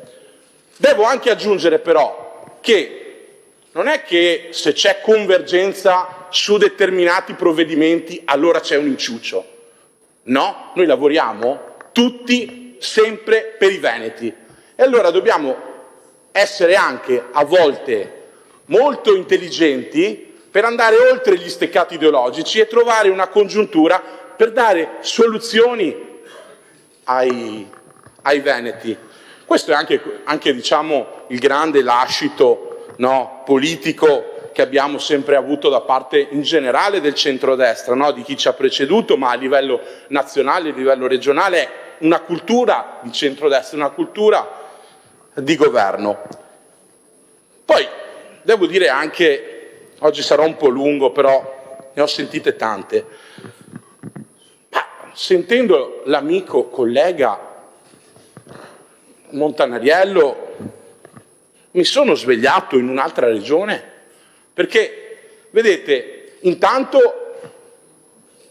tutto questo disastro 6 mesi fa gli elettori probabilmente non lo hanno notato, se ci hanno riconfermato col 65% dei voti e alla minoranza hanno assegnato il 28% dei voti. È democrazia sicuramente, ma questo non significa che va tutto bene. Questo non significa che non c'è da migliorare, questo non significa che noi, come dire, pensiamo che non ci siano dei provvedimenti, delle azioni, una visione da implementare, assolutamente, però siamo una regione che funziona e questo lo dobbiamo dire, una regione che in termini occupazionali e in dati economici siamo tra le prime in Italia e in Europa. Non possiamo raccontare una storia diversa. Abbiamo un tasso di occupazione pari al 70%, ci sono regioni purtroppo che non hanno questi risultati. Certo, noi non dobbiamo vedere quelli che sono dietro di noi, quelli che sono davanti a noi. Ed è per quello che l'obiettivo deve essere sempre quello di migliorarci. Però, sinceramente, prendere lezioni sul tema della sanità da governatori di altre regioni, prendo una su tutte visto che ci accomuna Montanariello, la Puglia, il presidente De Caro qualche settimana fa ha dovuto mettere una nuova tassa perché ci sono debiti fatti dal governo emiliano di milioni di euro per la sanità pugliese e io e lei la sanità pugliese purtroppo la conosciamo e rispetto agli obiettivi che ci poniamo come regione siamo anni luce avanti a tutti. È vero, ci sono le liste d'attesa, ci sono assolutamente, ma trovatemi una regione, un governo, una nazione che abbia le liste d'attesa a zero. Ci stiamo lavorando. Vorrei ricordare che grazie anche all'impegno, lo voglio sottolineare perché quando ero vice sindaco di Montebelluna mi sono confrontato con l'assessore Lanzarin, in Veneto da settembre ci saranno 102 case di comunità che serviranno anche a battere le liste d'attesa tra le tante cose. E questo è il lavoro straordinario fatto non solo dalla precedente amministrazione, ma anche da quella che è entrata oggi, che sta cercando di portare a termine quello straordinario lavoro. Allora noi lo dobbiamo ricordare, poi se va tutto male, se dobbiamo demonizzare, se dobbiamo distruggere tutto per fini elettorali, va benissimo, o per visione differente, ci mancherebbe altro. Però anche rispetto, vedete, al Fondo Sanitario Nazionale, cioè i numeri parlano chiaro. Il governo Conte aveva messo 114 miliardi, il governo Meloni 136. Poi possiamo raccontare tutto quello che volete, ma no, è cambiato, possiamo lavorare su questo e lavorare di fantasia, ma questi sono i dati reali. Poi parliamo anche di un altro dato, visto che qua qualcuno continua a sostenere che il Veneto stia andando verso la privatizzazione della sanità pubblica, che è una balla, una fake news, lo dobbiamo dire, vorrei ricordare che la media nazionale rispetto alla spesa sanitaria pubblica destinata al privato accreditato è intorno al 20%. Ci sono 6 regioni sopra il 20%, non c'è il Veneto. Il Veneto è sotto perché si avvicina al 16-17%. Chi invece è sopra è sicuramente la Puglia, per esempio, che è al 22%. Con una sanità disastrosa, ma non perché l'ho detto io, non perché lo dico io, perché l'ha detto De Caro, il governatore della Puglia. Bene. Poi ho sentito parlare di ambiente, no, perché tanti temi sono stati toccati e li voglio toccare tutti. La regione del Veneto è la 4ª regione per transizione ecologica, ma questo non è dovuto, non è calato dall'alto, è calato rispetto alle scelte delle amministrazioni locali del Veneto, a maggioranza di centrodestra, permettetemelo, ma soprattutto per il lavoro del governo regionale, lo dobbiamo dire. Su questo noi dobbiamo essere chiari, non dobbiamo raccontare una storia che non è. Poi confutate pure i dati, ma questo è oggi il risultato. Poi ho sentito qualche polemica sul tema del sociale. Allora è bene anche dire una cosa molto chiara. Nessuno dimentica i settori strategici di questa regione. il sistema produttivo con le imprese, il sostegno delle imprese o tanti altri, però a volte ci sono delle priorità. In questi primi mesi di mandato ci siamo trovati a dare priorità al sociale. Io poi, come sapete, rispetto a questo ho una vicinanza, quindi sono felice e contento di dare il mio contributo da consigliere regionale a questo tema. Ma attenzione, senza dimenticare tutti gli altri. Se poi c'è stata una congiuntura che ci ha visto venirci incontro su determinate scelte, è positivo. Ma io non sono di centrosinistra perché abbiamo talvolta delle congiunture insieme, no? Questo è anche e soprattutto il tema. Sono orgoglioso anche di dire, visto che stiamo parlando di sociale, che probabilmente nel prossimo resoconto e rendiconto, perdonatemi, la Regione del Veneto metterà delle risorse importanti e probabilmente ci dirà qualcosa l'assessore Giacinti, che ringrazio per lo straordinario lavoro che fa quotidianamente, che coprirà i costi delle Paralimpiadi, e io sono orgoglioso, ed erano previsti, e quando il governatore Zaia ha fatto questa scelta l'ha fatta consapevole, perché è fondamentale andare. Parlare di sociale non è parlare solo ed esclusivamente di psicologo di base, di caregiver e di tanto altro, ma è anche, soprattutto, limitare gli steccati, andare oltre. E le Paralimpiadi sono proprio questo, è un segnale, mettere delle risorse è importante, non solo per la mediaticità, ma soprattutto per il grande valore morale che danno le Paralimpiadi. E poi arriviamo alla Pedemontana Veneta. Come tutti sapete, io sono montebellunese, ok? La mia città è stata negli anni, come sapete, una delle realtà più importanti del sistema produttivo. Avevamo il PIL pro capite più alto d'Europa. Non serve che vi racconti che la mia città è città leader della calzatura mondiale, non serve che vi ricorda i marchi che ci sono, e con Montebelluna tutto il territorio. Benissimo, questi imprenditori, questi artigiani sono riusciti a mettere le scarpe al mondo attraverso delle strade di campagna. Noi della Pedemontana avevamo bisogno 30 anni fa, quindi io sono contento, orgoglioso, devo ringraziare il Presidente Zaia, devo ringraziare anche chi ha avuto questo progetto e chi l'ha voluto e chi, e mi riferisco anche al collega Calzavara, senza fare, come dire, scelte di interesse personale, ha messo da parte l'autostrada del mare, l'autostrada del mare, per continuare a sostenere la Pedemontana, perdendo anche purtroppo consenso. Ma questo lo si fa quando si ha responsabilità, quando si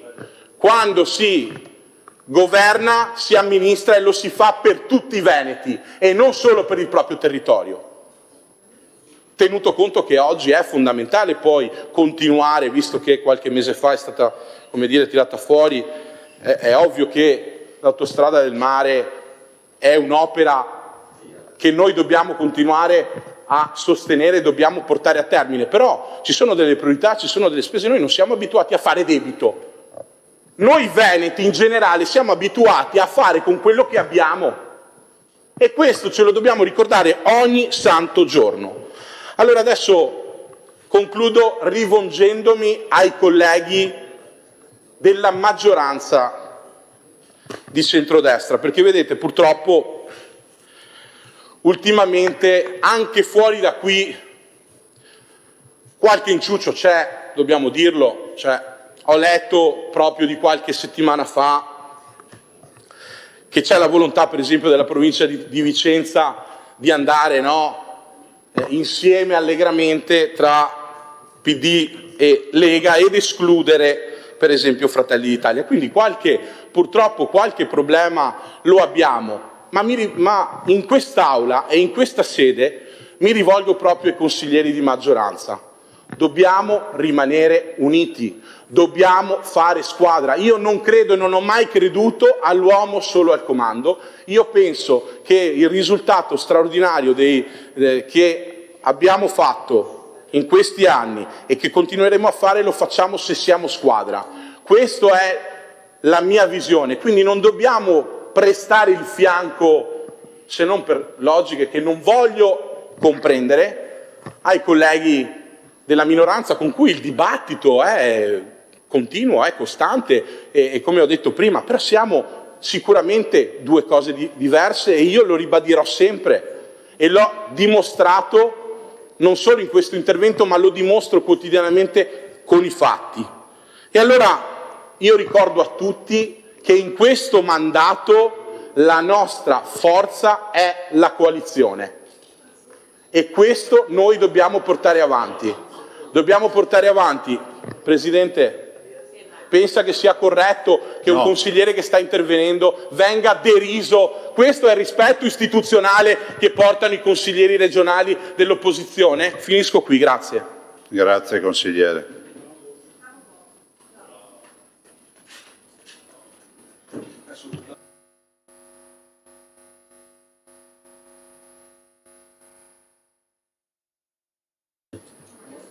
Consigliera Ostanel. Grazie Presidente.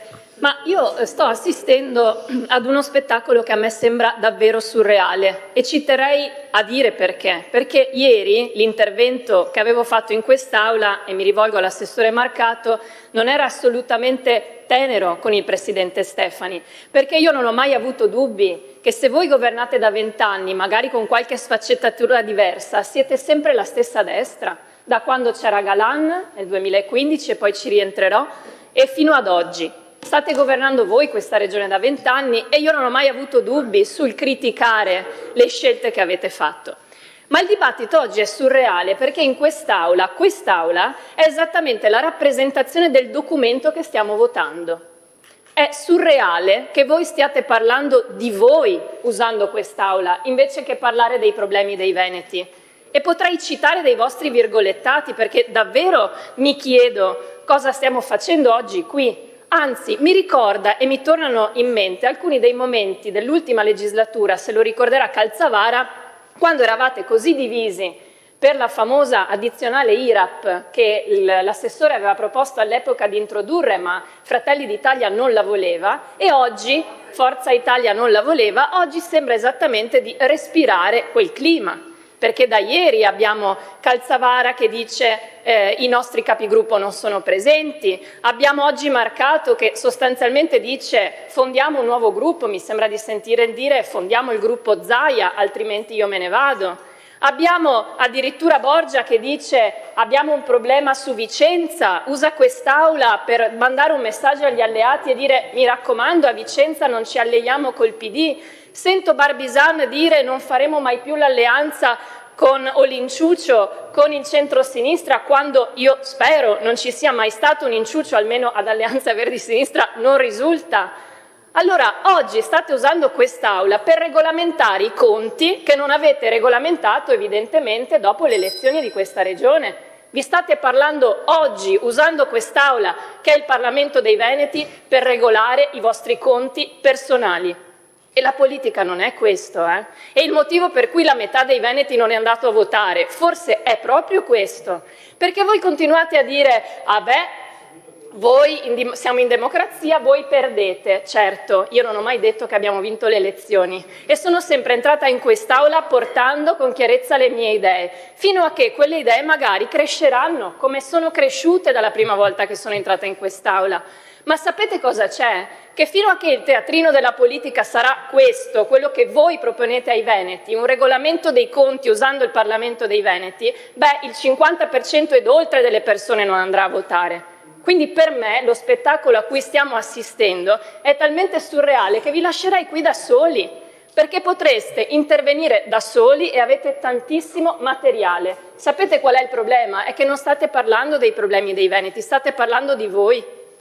State parlando ad esempio delle cose che non hanno funzionato nei vostri gruppi, State parlando di quanto pesa un gruppo piuttosto che un altro e infatti credo non sia un caso che dopo la battaglia sull'addizionale IRAP ci sia più rappresentanza dentro una giunta, no? In questa legislatura. Cos'altro volete far pesare ai veneti?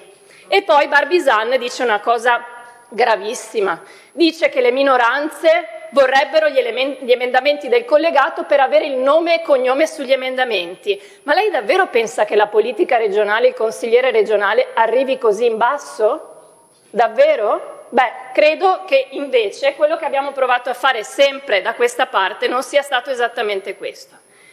E quindi i virgolettati ci sono, come ad esempio Bozza che oggi dice, evidentemente rispondendo alla collega De Berti, che il contratto del 2015 della Pedemontana non era poi così male, perché tra le righe le cose si leggono, ormai facciamo politica da tanti anni. E allora cosa risponderei a Barbisan quando dice che la Pedemontana Veneta è un'opera che non va poi così male? Le faccio una domanda, io non conosco suo padre ma conosco il mio. E quello che mi avrebbe detto mio padre, sa cos'è quel giorno quando Galan firmò quel contratto? Te sistemo? Questo mi avrebbe detto mio padre, perché firmare un contratto capestro che sposta tutto il rischio sul pubblico e fa remunerare solo il privato, e le ricordo Barbisan che oggi quel privato si remunera al 7% annuo. Chieda a suo padre se i risparmi in banca si stanno remunerando della stessa cifra. Allora lei pensa che quel giorno e negli anni successivi voi avete utilizzato la logica del padre di famiglia? Io credo che anche suo padre non sarebbe d'accordo se potesse sentire quello che stiamo dicendo. Perché alla fine i conti non tornano e ci torno su questo, perché a me, sinceramente, non mi basta sentirvi dire come fa Bozza, se all'epoca, se oggi vedessimo i conti, no? All'epoca se avessimo avuto i conti non avremmo fatto quell'opera. Allora io già mi immagino questo Consiglio regionale quel giorno. Quando si votava o si discuteva di Pedemontana Veneta, avevano in mente che oggi, a distanza di tantissimi anni, e ancora per 39 probabilmente, noi stiamo sborsando una cifra che è 50 milioni circa. Qualcuno mi dirà, come mi è stato detto, sono investimenti? Secondo me no, e vi sto spiegando perché. Non sono investimenti perché quella cifra non sta rientrando come voi avevate detto, almeno per 5 anni che io ho seduto in questa legislatura. Perché quello che mi si diceva era: non si preoccupi consigliera Ostanel, il traffico aumenterà, i soldi inizieranno ad entrare e quindi quel debito diminuirà. Ma non è così. E ieri ve l'ho spiegato con dati alla mano, che non sono i miei dati, sono i dati della Corte dei Conti e sono i dati che sono iscritti nei documenti di bilancio che oggi stiamo votando.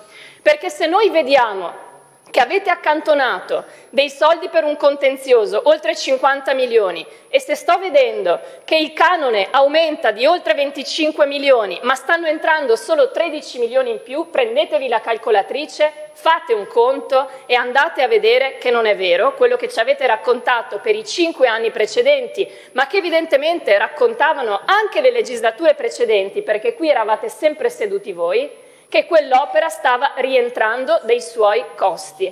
Ma non è così, perché quel contratto è stato un contratto capestro che avete firmato voi. A me non interessa chi era la persona, ma faceva parte del vostro gruppo politico, siete sempre voi.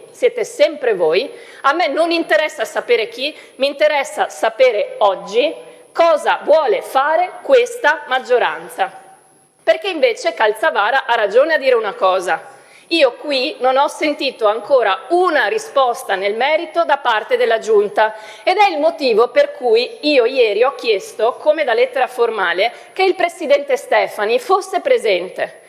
Qui in quest'Aula, nei 5 anni precedenti, ogni consiglio più o meno, chiedevamo perché il Presidente Zaia non era presente. E io ricordo che i primi giorni di questa legislatura il Presidente Stefani aveva detto: sarò presente perché questo è il Parlamento dei Veneti. Vi ricordate? Sarò qui a prendermi le mie responsabilità. E dov'è oggi che la maggioranza sta implodendo? Dov'era ieri? Dov'è oggi? Si prende le responsabilità di guidare una giunta che evidentemente non può guidare questa regione, Perché oggi io ho una notizia che mi porto a casa e che dico pubblicamente, che è quello che io cercavo. Sostanzialmente, guardando questi documenti, avevo già visto che questi 180 milioni erano bloccati perché voi avete paura di quei due grandi debiti, Pedemontana e Olimpiadi, di cui non sapete, non riuscite a fare i conti. Qualcuno mi dirà, è presto per fare i conti, ma io sono qui oggi e oggi voi non mi avete dato delle risposte, quindi almeno una previsione di conti, visto che anche la scorsa legislatura la chiedevamo, io credo di avere il diritto di chiederla, perché le Olimpiadi si fanno avendo una previsione, e la previsione deve esserci, e immaginando anche quanto possa entrare. Ma detto questo, e su cui ancora vi chiedo di avere una risposta, perché nel merito nessuno mi ha ancora chiarito niente, ho la seconda notizia. Quando in commissione i tecnici, a voce un po' bassa, dicevano non sono arrivate le priorità dalla Giunta, no? I singoli assessorati non hanno avuto il tempo di dare effettivamente le priorità per capire come assestare le cifre che noi abbiamo in disponibilità. E ci è stato detto a settembre, nella variazione, questa cosa la potremmo fare. Prima notizia è che oggi avremmo potuto assestare quei soldi, ma non lo volete fare, perché se lo facciamo a settembre lo si può fare anche oggi. La seconda è che quelle priorità non arrivano perché siete talmente divisi tra i singoli assessorati, tra chi rappresenta chi in quell'assessorato, Fratelli d'Italia, Forza Italia, Lega, le diverse anime della Lega, le diverse anime di Forza Italia o di Fratelli d'Italia, che voi non riuscite a comporre le richieste. Quanto mettiamo sulla casa, quanto mettiamo sull'urbanistica, quanto mettiamo a bilancio per pagare queste poste. Ormai siete ostaggio di voi stessi e l'Aula oggi lo rappresenta plasticamente. Plasticamente, potremmo andare via. Io non ho mai visto una cosa così nei 5 anni precedenti. Nei 5 anni precedenti, tranne la questione della manovra IRAP, non era mai accaduto. Siete implosi. Mi spiace, ma questa è la grande notizia che diamo oggi al Veneto. E il motivo per cui oggi siamo qui a non assestare 180 milioni, che sono quelli che servirebbero per mettere a terra i diritti, sanità, sociale, perché la parola sociale è bella da usare, ma se poi non ci mettiamo dentro niente, se le impegnative non aumentano, parliamo di sociale, facciamo una card social e la facciamo uscire, bello, sono capace anch'io. Parliamo di biglietto unico, diciamo il biglietto unico è pronto e poi la card diventa 2028, sono capace anch'io.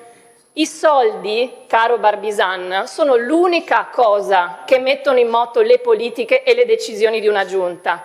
E quando Borgia dice che i veneti sono bravi a fare da soli, io lo so perché anch'io vengo da una famiglia umile, come lui spesso ricorda. I miei nonni erano mezzadri, lavoravano la terra, i miei genitori lavoravano, commerciante, mia mamma, mio papà era un impiegato. Bene, so cosa vuol dire, ma sapete cosa io vorrei dire a quei veneti? Che non devono più fare da soli. Perché se un'istituzione si occupa di loro, loro non devono più fare da soli. E invece i veneti, ha ragione Borgia, oggi si stanno tirando su le maniche di più di 20 anni fa. Stanno risparmiando di più di 20 anni fa, per fortuna hanno un risparmio, per fortuna sono grandi lavoratori e per fortuna la nostra economia regge, sta in piedi, grazie a quei lavoratori e grazie a quegli imprenditori, ma stanno erodendo i loro risparmi. Ne è sintomo la crisi abitativa dove stiamo. È questo il motivo per cui ancora tante persone non dormono per strada, ma stanno erodendo i loro risparmi. La casa non la trovano.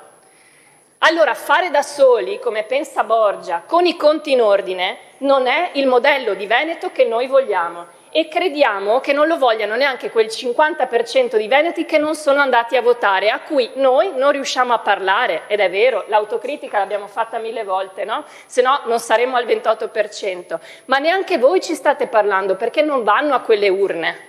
E il mio timore è invece di riportarli alle urne, ma non dicendo fatichete sì bravo, perché il vostro mantra è sempre stato questo, sue maniche fai da solo. No, lo Stato serve a qualcosa proprio perché è lì e dovrebbe dare quei diritti, e i diritti lo si danno con i soldi. Allora chiudo con un ultimo punto, perché se Borgia dice che sulla sanità non abbiamo problemi e le case di comunità ormai sono attive, le ricordo due cose. Uno, che è il suo assessore Gerosa, come spesso ricorda l'amico Cunegato, che ha detto che il fondo sanitario è aumentato dell'1,8 ma le spese sono aumentate del 13,4. Quindi gli vorrei chiedere cosa vuol dire, cosa significa quello che ha detto il suo assessore quando lui dice invece che le cose stanno andando benissimo. E due, ricordo che le case di comunità, su cui si sta facendo un'attività ispettiva da parte delle minoranze, non stanno bene, proprio perché quei soldi voi non li state mettendo. Le case di comunità oggi sono dei contenitori che grazie al lavoro di operatori sanitari e dirigenti sono attive, aperte, ma non sono attive e aperte come dovrebbero da DM. E ormai lo abbiamo capito, siamo andati lì, siamo andati a vedere, nonostante l'assessore Gerosa racconti le favole da questo punto di vista. Siamo andati lì a vedere che quando un infermiere di comunità è già attivo nell'assistenza diurna viene spostato nella casa di comunità, ma le ore sono sempre quelle, Se voi non investite sul personale sanitario come dovreste e lo riuscite a fare solo se mettete dei soldi, la soluzione non la troveremo, non la troveremo. Allora, io credo davvero che oggi, e chiudo, abbiamo raggiunto, una pagina non bella, ma per noi istruttiva di quest'Aula. La maggioranza implode, è divisissima, io non l'ho mai vista così divisa, addirittura un nuovo gruppo che si fonda, quello del gruppo Lista Zaia, già me lo vedo, dove Marcato un giorno andrà nel momento in cui i capigruppo non lo difenderanno abbastanza. Vedo delle divisioni talmente forti,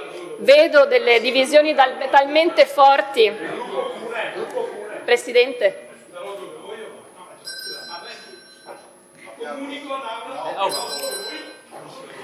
Per favore, il capogruppo Borgia, avvisa gli alleati di non fare un errore sulla provincia di Vicenza. Barbisan cerca di mettere una pezza ringraziando il Presidente Zaia dopo gli attacchi di ieri, e il nostro collega di Forza Italia ricorda alla De Berti che quel contratto firmato da Galan non era poi così male. Ecco, se io dovessi davvero prendere i virgolettati di questa giornata, che non sono belli, non ci fanno gioire, a me non fanno gioire, mi fanno ricordare il motivo per cui siamo qui, che se voi continuate a pensare solo a voi stessi, alle logiche di partito o alle logiche di persone che devono occupare quei posti, e un po' il regolamento dei conti anche rispetto alle liste, anche la battuta brutta, io credo che Borgia ha fatto su Venezia, sulla Via del Mare, si capisce che c'è una sensazione davvero di vecchia politica dietro questi interventi. Ecco, se questo è quello che siete, io credo che sia ancora più sensato che noi, anche se in minoranza, stiamo di qua. Grazie consigliera. Consigliere Baldan Flavio.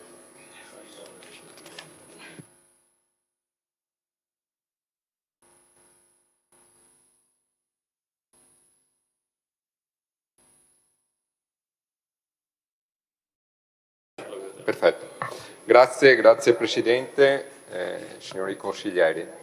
Ora, mi dispiace che il consigliere Borgia sia andato via, ovviamente non correttamente dal mio punto di vista, perché è giusto, non si può irridere qualcuno che sta parlando, ma volevo in qualche modo comunicare ai Fratelli d'Italia, al gruppo dei Fratelli d'Italia, che non c'è dal nostro lato nessuna condivisione, nessun inciucio, siamo gli antipodi, nel migliore delle ipotesi sui pensieri siamo gli antipodi, e il tentativo era solo quello, nel bene di questa regione, nel dare un modello che potesse essere differente anche un po' dal passato, era quello di condividere alcune cose e alcune positività che in qualche modo trovavano corresponsione da entrambe le parti. Non c'è nulla che ci accomuni, ve l'ho detto prima, e quindi i pensieri sono diversi anche dal lato economico, perché venire qua a dire alcune cose sui fondi per la sanità 136 contro 124, eccetera, quando voi state ragionando in valori assoluti, non in termini di percentuale PIL, che è quella dell'Ocse, che è tutt'altra cosa, continuate a ridire sempre ormai da mesi, da anni, prima era l'indice di borsa, poi è diventato lo spread, adesso è l'occupazione. Fatto sta che il PIL italiano non cresce e senza l'apporto del PNRR noi di fatto saremmo in recessione tecnica e questo è un dato oggettivo. Quindi su questo punto di vista, quantomeno ovviamente dal lato economico ci delinea un abisso. Cerco di rispondere un po' agli interventi che sono stati fatti. Allora, al consigliere Bozza alcune precisazioni. Quando fa riferimento al MOSE, il MOSE è opera nazionale, non della Regione Veneto. L'opera del MOSE è stata fatta dallo Stato centrale. Fa riferimento al passante Venezia-Mestre, il passante di Mestre, e effettivamente io credo e sono convinto da quel lato lì che è stata un'opera essenziale e ben fatta. La domanda che mi faccio è perché quel modello lì non è stato replicato su Superstrada Pedemontana Veneta e poi arriveremo a quella parte là. Replico invece al collega Barbisan e lui dice guardate l'addizionale IRPEF, noi non abbiamo mai messo l'addizionale IRPEF, ci sono regioni che hanno messo l'addizionale IRPEF e nonostante tutto si trovano debiti in sanità e questo e quello.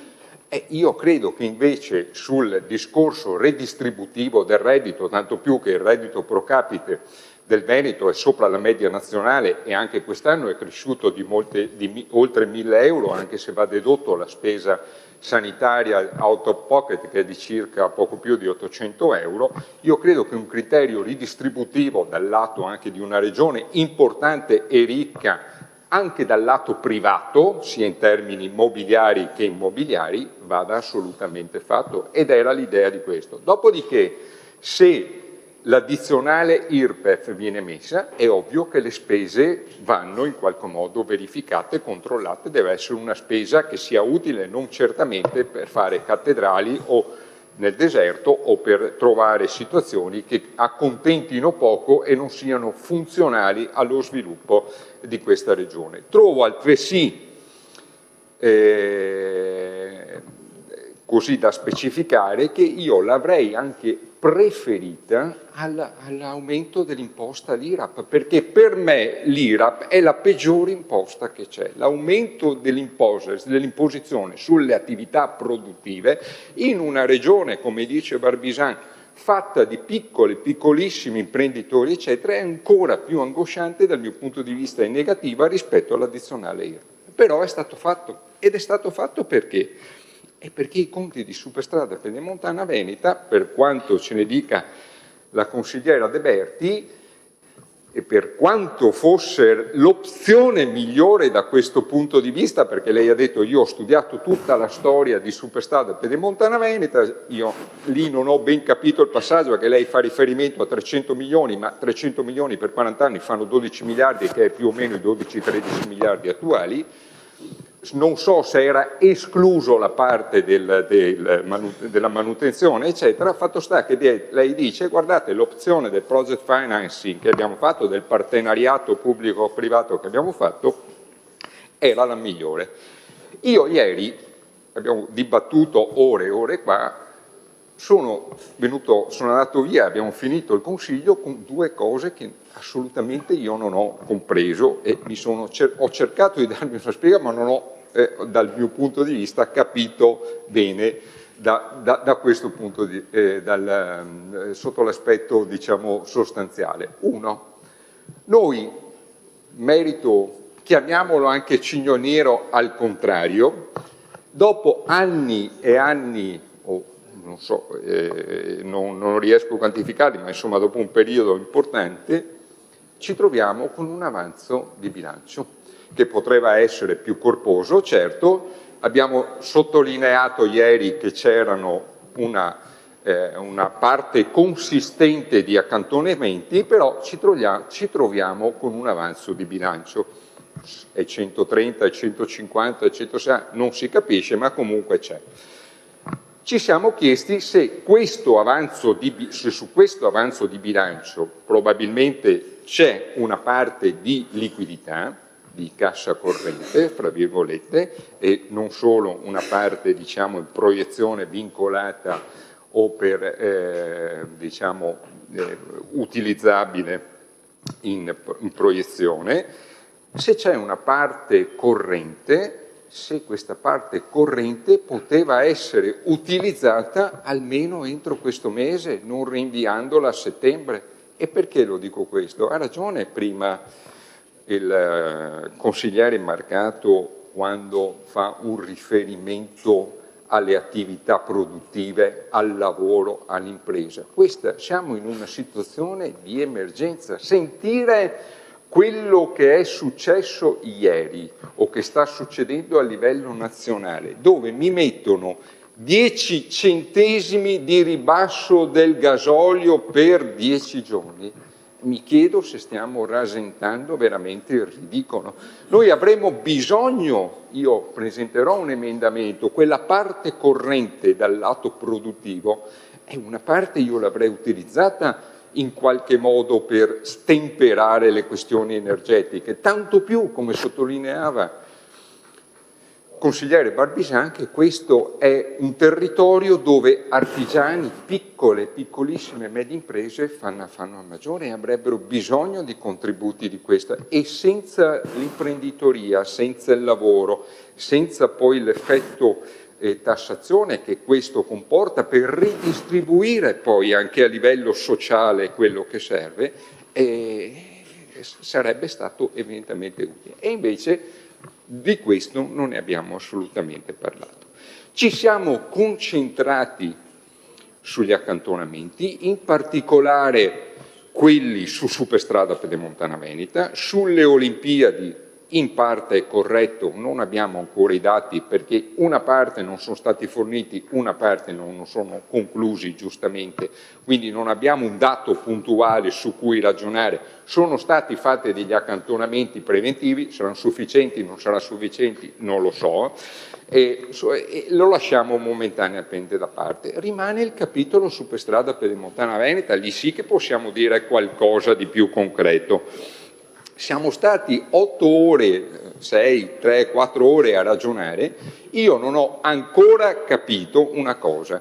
Si fanno gli accantonamenti da anni, si mette un'imposta, un'addizionale IRAP dall'anno scorso per ripianare il debito, non ho ancora capito se questo contratto che è stato fatto è il contratto che noi ci portiamo da qui a fine vita dell'opera pubblica o è un contratto che qualcuno intende rimettere mano perché ha qualcosa che non funziona. Perché, viva Dio, qualche errore c'è stato, se c'è stato qualche errore è inutile nasconderlo, compare, io ve ne do uno solo. Il problema di SPV, vedete, è che non solo impatta sul bilancio della Regione Veneto in termini di accantonamenti, adesso io non so, ma si parla di oltre in questi anni di oltre 100 milioni, giustamente la consigliera Berti dice ma noi poggevamo tutto su delle stime dell'Università di Padova, ma le stime sono stime,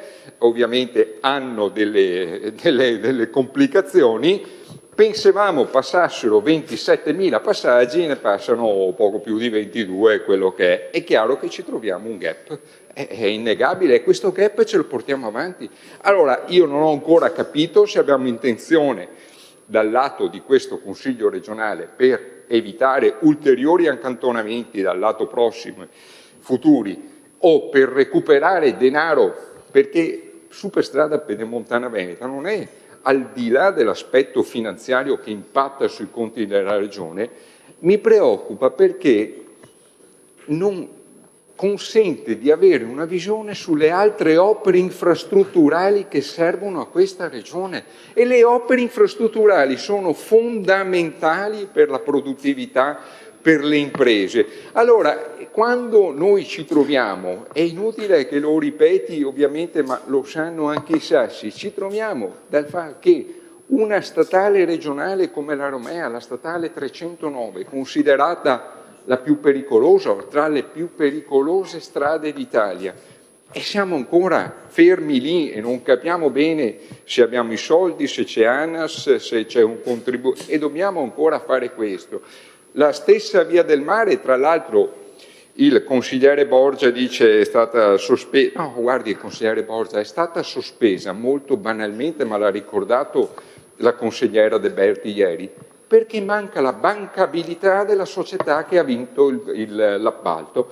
E questo è un dato fondamentale ed era anche quello che era stato richiesto su SPV. Se non ci sono i soldi da parte, e il modello è lo stesso, da parte di quel gruppo là, e le assicuro che le società di costruzione italiana non stanno passando un periodo particolarmente felice. Io sono andato anche a vedermi un po' dei numeri di SIS, al di là del fatto che sia nel consolidato, perché ovviamente non è quotata, ha un bilancio a parte, eccetera, ma le do un dato, tanto anche per parametrarci, magari per strappare anche un minimo di sorriso. Siccome noi stiamo parlando anche di 13-14 miliardi per il ponte dello Stretto, sullo Stretto di Messina, che ovviamente non si farà mai, la società più importante che noi abbiamo, che è WeBuild, che è la società di costruzione italiana più importante, in 2 anni e mezzo ha perso metà della sua capitalizzazione. E questo nonostante il numero di contratti di lavoro che abbia ottenuto sia ben più ampio, ma evidentemente anche il fatto di aumentare fatturato e fatturato, e questo potrebbe valere anche per le Olimpiadi Milano-Cortina, non vuol dire che poi alla fine i numeri coincidano. Allora il punto che mi domandavo è proprio questo: se abbiamo intenzione di rimettere a posto quel contratto, fare in modo che possa avere e ci siano delle possibilità. Qualcuno, l'ho detto ieri, vocifera della possibilità, se sarà consentita, di accorparlo a qualche società autostradale. Certo, avrebbe anche un senso, perché la Regione Veneto di mestiere non gestisce né tratti autostradali né superstrada, non è quello il suo mestiere. Occorre vedere se ci sono altre possibilità in termini finanziari, se c'è la possibilità ovviamente dal lato privato di capire se ci sono interessamenti diversi. Perché, e chiudo quello che dicevo prima, mi ero dimenticato, su Superstrada Pedemontana Veneta non è che ci sia un accanimento terapeutico da parte nostra sui conti, come per dire ci inventiamo delle problematiche che non ci sono pur di colpire la maggioranza che ha fatto questa strada, di cui io, e sottolineo per l'ennesima volta, sono d'accordo sull'utilità, perché conosco quei tratti di strada da Treviso per lavori del passato e anche e soprattutto il tratto vicentino, e di più, le dirò di più, riconosco anche, è stata utile anche l'ulteriore tratto da Valdastico verso Rovigo, perché anche lì ha sgravato territorio padovano di situazioni importanti. Il problema di SPV è che noi ci troviamo di fronte rispetto al passato a 2 situazioni diverse. Una, che abbiamo un contratto che purtroppo, visto così, premia enormemente la società che ha in qualche modo eseguito l'opera, forse al di là rispetto anche al project, molto al di là del project che era stato istituito per il passante di Mestre.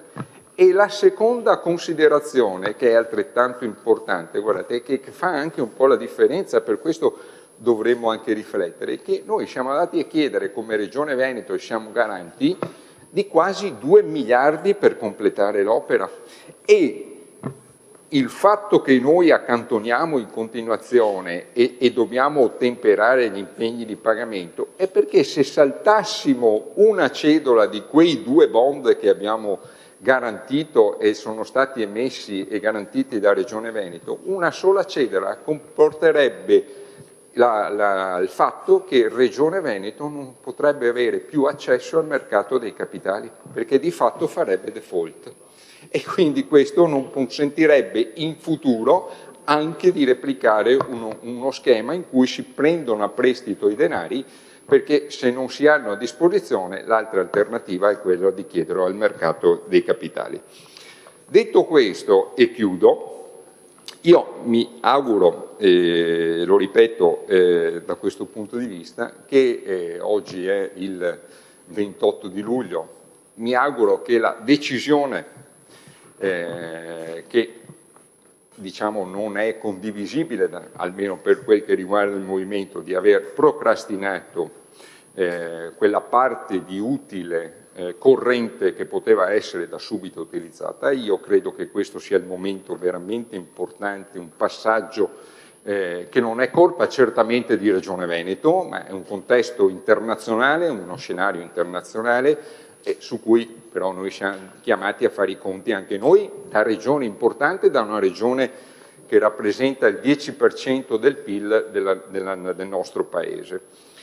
Mi auguro che settembre, se sarà il mese, e spero, in cui avremo chiaro quanto sarà la parte, soprattutto la parte corrente di questo avanzo di bilancio che si è verificato dopo tanti anni, non sia un periodo troppo tardo e non comporti negatività dal lato, soprattutto lo dico, diciamo, al di là del tessuto sociale ovviamente che va sempre rispettato sicuramente, ma anche e soprattutto dal lato produttivo, perché questo significherebbe veramente in qualche modo mettere in difficoltà l'intero tessuto, perché la catena di fatto è vero, sociale ha determinate caratteristiche, ma la catena è unica, comporta una situazione complessiva, perché se manca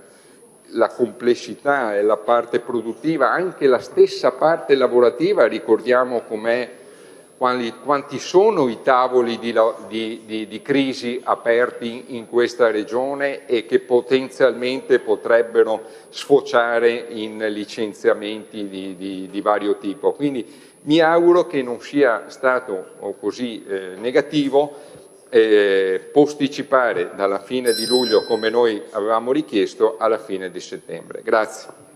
Prego. Io farei una proposta, signori. Visti anche gli interventi poderosi, invece di sospendere all'1 sospenderei adesso, invece di riprendere alle 2:30 riprendiamo alle 14. Grazie. Quindi alle 14 puntuali riprendiamo.